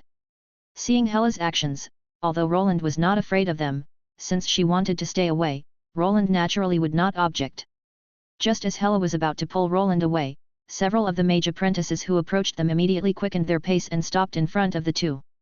Looking at the girl who stopped in front of her, Hella frowned and asked politely. "Who are you?" The girl who stopped in front of Hella looked at Hella with a smile and did not give any answer. "Tisk, I won't meet the small villains in the sudden mission of the area in my previous life, will I?" Roland looked at Hella beside him helplessly. As a character used to attract and trick players into the game in the opening CG of the previous generation, Hella's appearance is naturally not low. Even though she has been malnourished since childhood, her appearance is no worse than that of the spoiled Frenna. Roland still remembers that when Hella came out of the undead subplane in the previous life and set off the undead calamity, there were still a lot of players who watched Hella, who had grown up, shouting about his wife and surrendering to the enemy. Even though Hella's incomplete leechification made her body look like a living person, they could not stop them. And now Hella, because Roland saved her, and used blessing to repair her body, plus the magic power to optimize her body autonomously, her appearance can be said to be much better than in the previous life. Are these mage apprentices looking at Hella? Next, a small villain will jump out to threaten me to hand over Hella, right? Roland glanced at the people approaching. No, a group of mage apprentices, who gave them the courage to threaten a second ring spellcaster to hand over a first ring spellcaster to them. It's impossible that they can't see the strength of Roland and Hella. After all, they are also mage apprentices of the school, how can they not know this basic skill? Chapter 28. Just when Roland was silently thinking whether they were really stupid, or if they had some trump cards and were confident enough to threaten a second-level spellcaster, a group of people from behind finally walked up to Roland. "Beauty, why are you following a poor guy like this who seems to be unable to afford anything? Why don't you come with me? Come on, it's so typical." Hearing this, Roland couldn't hold himself any longer. However, looking at the girl standing in front of him, looking at him provocatively, Roland realized that something was not quite right. Searched Can on Google. Roland blinked, unable to turn his head. He looked at the clothes he and Hella were wearing today. Yes, it was the foreign trade version of the elf mage suit given to them by the elf ambassador. This is an elf export, high-end goods that even those with money may not be able to buy. And what about them? Although their clothes are quite gorgeous, they are just ordinary clothes. Apart from being beautiful, they have no function. They don't even have a better robe. Who can say they are poor? Roland was numb. He was now certain that what they encountered was definitely a descendant of a noble family who was uneducated and unskilled, and who was not valued by their family or school. Even if they can't sense other people's strength, they can't even recognize the famous elf robes they wear. What on earth did they learn in the school? No wonder there isn't a single level 1 spellcaster. After hearing what the girl said, the other wild mages in the shop also looked at these noble heirs with schadenfreude. They are not fools. Wild mages just have limited access to extraordinary knowledge and have relatively few knowledge and spell models. At least, they still understand the basic and public knowledge. Therefore, all the wild mages present could basically sense that Roland's strength was extraordinary, either at the second or third level. In addition, they also know the existence of elven robes. Elves sell extraordinary equipment openly. There is a shop not far next door. As long as you have money, you can buy it. Basically any wild mage will be eager to buy such a set of mage equipment. Although the robes worn by Roland and Hela were a bit unfamiliar and had never been seen before, they could still understand the elf marks on them. The most important point is that Roland and Hela are too young. Even in their teens, they are stronger than them. Based on the information they saw, Roland and Hela were definitely not ordinary wild mages. Maybe they were elites from some school who passed by Port City and replenished some low-end spell-casting materials, or maybe they were direct disciples of some great mage who came out. I'm running errands for the teacher. Although their speculations were varied, one thing they were sure of was that these arrogant and rude aristocratic scions had finally hit the wall. Roland sighed and released his magic power with an expressionless expression. The magic power that had reached the limit of the second ring was controlled by Roland and accurately pressed on the noble heir who came to stir up trouble. Under the suppression of the magic power, all the descendants of the nobles present seemed to be stared at by some wild beast. Their bodies froze and they did not dare to move at all. Looking at them, Roland said coldly, "Roll." Then, Roland released his suppression. As soon as the suppression was released, more than 2/3 of the noble heirs were frightened and sat down on the floor, looking at Roland in fear. And the few noble heirs who could barely stand basically did not dare to look at Roland anymore, and they lowered their heads and did not dare to speak. However, some of these people are still tough-mouthed. A male noble stretched out his legs, pointed his right finger at Roland, and shouted, "We are nobles, how dare you?" Before he could finish his words, Roland directly interfered with his mind, causing him to faint and fall to the ground, and he shut up immediately. Roland didn't even bother to look at them and asked directly to the waiter on the side, "Are my things ready?" "I'll urge you." The waiter responded and quickly ran into the store. After he ran into the store, in less than a minute, several waiters came out carrying 2 boxes. "Dear spellcaster, here are all the materials you ordered." The waiter placed 2 large boxes in front of Roland. The waiter who had previously taken Roland's order spoke respectfully to Roland. Roland nodded slightly and placed his right hand on the box, preparing to open it for inspection. The simple magic circle on the box was easily opened by Roland. Roland didn't completely open the box, he just made a crack and used his mental power to confirm whether the quality and quantity of the extraordinary materials inside were in line with the order. After all, the store Roland chose this time is a well-known old store with relatively good products and services. There was no case of inferior goods or shortages. Roland closed the box and used the magic circle to seal the box again to prevent the elements from leaking out. After closing the box, Roland looked at the waiter and asked, "How much?" The waiter smiled slightly and said, 2,200 gold coins. After hearing this number, in the shop, several wild mages who had been paying attention shook their hands slightly and almost threw away the things in their hands. "Reasonable price." Roland nodded in response, then waved his right hand and took out 2,200 gold coins from the stack of space rings. In the blink of an eye, 2,200 gold coins appeared on the counter. Several waiters quickly walked over, took out several large money bags, and quickly counted the number of gold coins. In less than a minute, the number of gold coins was counted. After the waiter finished counting, Roland also moved the 2 boxes on the ground directly into the space ring, and pulled Hela out of the shop. "Welcome to visit next time." The waiter sent Roland and Hela to the door and shouted with a smile on his face. Then, he turned back to the shop. "Owner, what about them?" After he came back, a waiter came over and whispered in his ear. Looking at the group of noble heirs lying on the ground, he also felt a little annoyed. A group of poor guys, who couldn't even drop gold coins, often affected the normal operation of the shop and drove away many customers.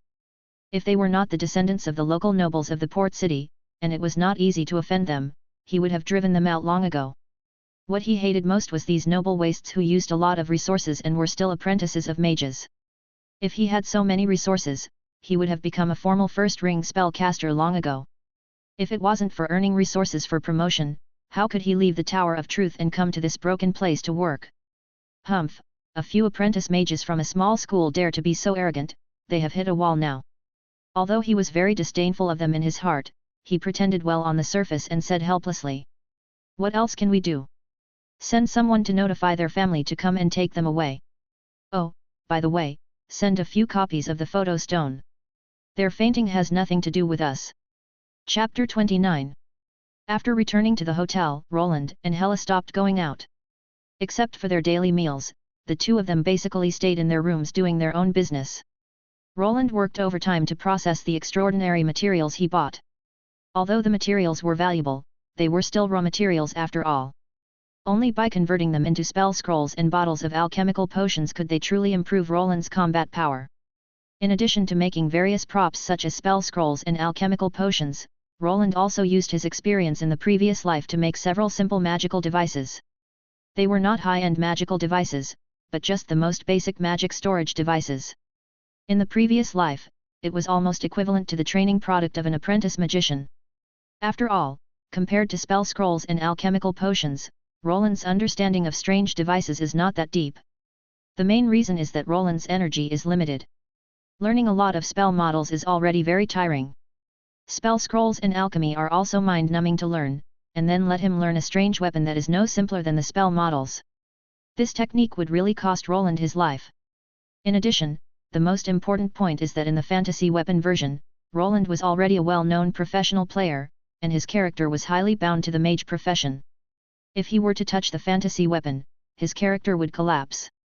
In a game and form environment where mages and artificers look down upon each other, and are even hostile to each other, Roland naturally will not seek death. Of course, he does not want to be completely tied to the mage, and at the same time, he does not want to offend the majority of artificer players. He has been avoiding the hot topic on the forum, who is stronger or weaker, Master Fa or Magical Weapon Master. Of course, as a professional player, it is impossible to completely understand and learn the magic weapons. After all, there are many famous magic weapon players in the professional arena, and Roland still needs to briefly understand and learn them. Therefore, on the premise of ensuring that the knowledge and skills he has mastered can keep up with the top, Roland will also take the initiative to find some videos of strange weapons to learn from. It is precisely because of these that Roland can now make some simple magical devices by hand. Even at his level, the magical devices made by hand can completely crush traditional extraordinary equipment in terms of effect and cost-effectiveness. But that's all. Like those truly miraculous machines in the previous life, Roland probably wouldn't be able to create them on his own in this life. While Roland was rubbing his hands, Hella could only read or study from the sidelines. Originally, when Roland bought so many materials, he planned to let Hella try it out in person, but Roland forgot one thing. The hotels in the world today are not as durable as the hotels in the game.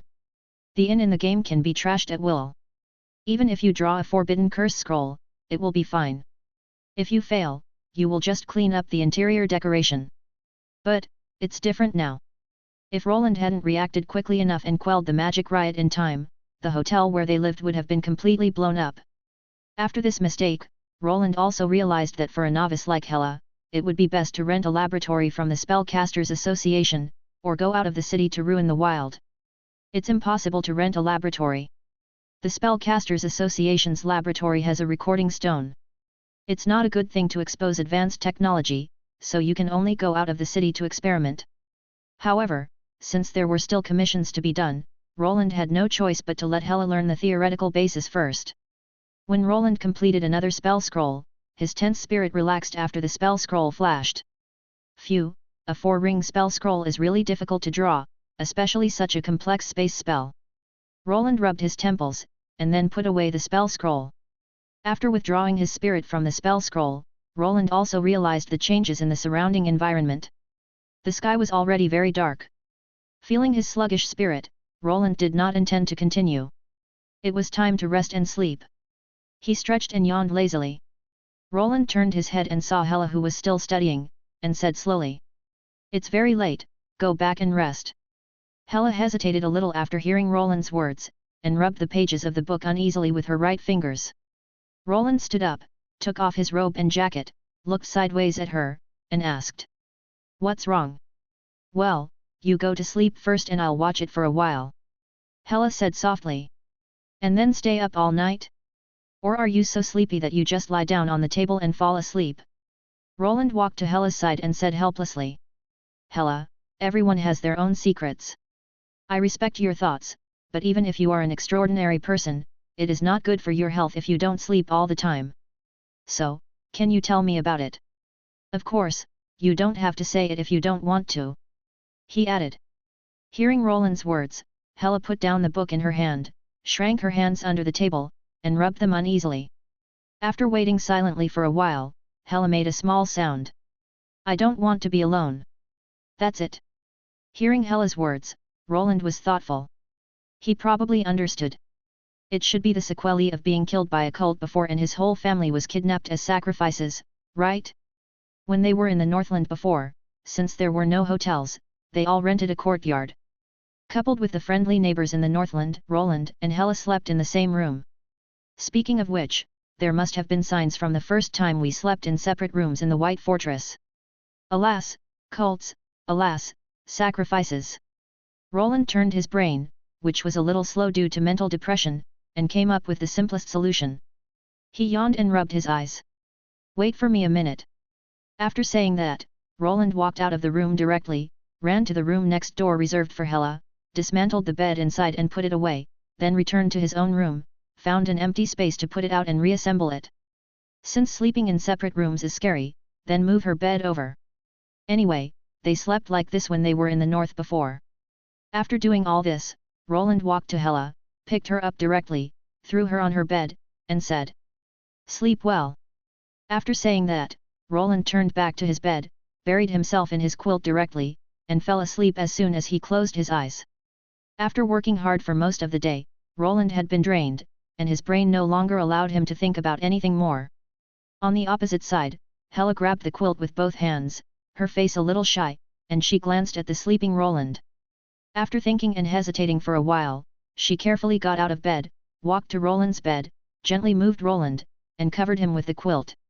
After doing all this, Hela returned to her own bed, covered herself with the quilt, and closed her eyes with peace of mind. Chapter 30. 2 days passed in a flash. At 6:30 in the morning, at port number 7, Roland and Hela were standing one after the other at the agreed location.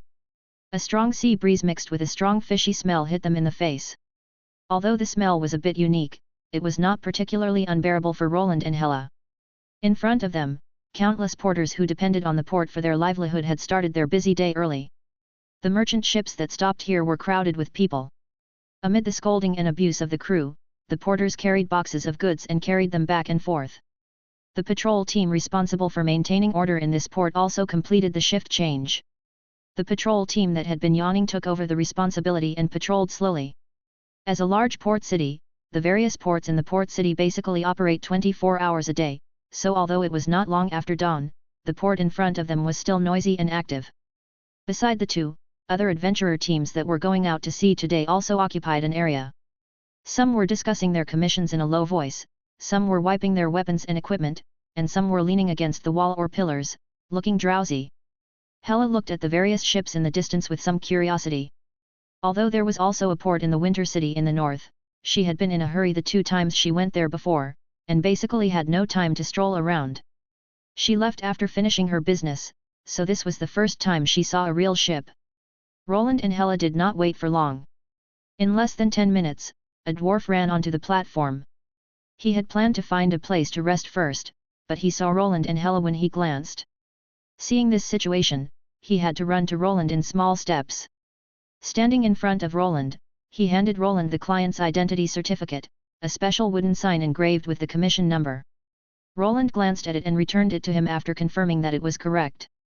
The dwarf said respectfully, "Sir, the team leader is already on the ship. If you are ready, I can take you there first." "Well, thank you." Roland nodded slightly and responded politely. The dwarf smiled and said, "Please." Under his leadership, Roland and Hela walked into the port. After turning left and right, they came to a more remote corner. After turning the last corner, what appeared in front of Roland and Hela was a ship with dwarf characteristics. A black ship with a steel shell. From the appearance, this warship is much stronger than other wooden ships in the port. After all, in general, steel is always stronger than wood. But Roland saw through the true appearance of this warship at a glance. In addition to a thin layer of steel shell, the main body of the ship in front of him is actually wood. However, this is normal. After all, dwarves are poor. Even if they have the technical ability to build a pure steel giant ship, they can't afford it. According to the memory of the previous life, the first steel giant ship of the dwarfs, also known as the first miracle machine, will not be built for another 40 to 50 years. Relying on the steel giant ship, the dwarfs broke through the storm of the Sea of Death and became the first race to land on the New World, paving the way for their entire race to move to the New World. After moving to the New World, relying on the vast land of the New World, the dwarfs who had been exiled for thousands of years were able to rise again. As one of the origins of the miracle machine, relying on the widely used miracle machine technology, the dwarfs eventually became the world's top power. However, this is all many years later. The current dwarfs are just a small population tribe that accepts the protection of the Moon Elves and has only the North Sea Islands as their territory. Under the leadership of the dwarfs, Roland and Hela successfully boarded the ship and arrived at the captain's room inside. In the captain's room, Psyche was quickly debugging the control device in the room. Under the control of the mechanical device, the docile elements were injected into various parts of the ship. Since the technology used by Psyche was not hidden or encrypted, Roland only needed to take a quick glance to understand everything. Psyche used relatively primitive and simple strange mechanical skills, and the general effect was to output stable and reliable energy, serving as the power source of the warship under Roland's feet. In addition, although Roland did not see it, since the energy source was installed, it was estimated that there were many elemental turrets installed on this warship. It seems that they are not ordinary dwarfs. Roland thought silently while bowing slightly to Psyche and said, "Good morning, Mr. Psyche." "Mr. Roland, you are here, sorry, please wait a moment." After hearing Roland's words, Psyche responded loudly without turning his head, while continuing to operate the console. After spending a few more minutes to successfully start the energy source installed on the ship, he turned to look at Roland. The two sides exchanged a few simple greetings, and then Psyche tactfully mentioned the places on the ship that Roland and Hela were prohibited from entering and leaving, and tacitly ended the conversation. Finally, Roland and Hela, under the guidance of the dwarf who had picked them up earlier, arrived at the room prepared by the dwarf for them. After thanking the dwarf who led the way, Roland closed the door and turned around to look at the layout of the room. Standard dwarf simple style. Apart from the basic furniture, bed, table, chairs, and cabinets, there was basically nothing else. After entering the room, Hela skillfully pulled out a chair, sat at the table, and looked up at Roland. Roland smiled slightly, walked to the table, took out all the books prepared by Hela in the space ring, and put them on the table. "You should learn in moderation. It's your first time to go to sea, so you can occasionally go to the deck for a walk." "Yet." Hela nodded, opened a book that she hadn't finished reading yesterday, and silently flipped through it. Compared to Hela who still relied on reading and studying to pass the time, Roland felt a little bored. Meditation? He has reached the limit of the second ring, and meditation is useless. It can't improve at all. As for promotion, he is not yet at the time of promotion. Study? He had already learned all kinds of magic knowledge in his previous life, so there is no need to learn the backward knowledge of this world. Editing books? Since leaving the polar region, Roland has compiled enough books for Hela to be promoted to the fourth ring. There is no point in editing again. He and Hela can't catch up at all. As for drawing spell scrolls, making alchemical potions, or making handmade magic tools, he didn't have the materials now. All the extraordinary materials he bought a few days ago had been completely consumed by his hard work overtime for 2 consecutive days. And even if Roland wanted to entertain himself, he didn't have anything good to read. It's okay to read 1 or 2 entertainment books in this world occasionally, but it's really boring to read them every day. Roland sat on the bed and began to think about what he should do to pass the time.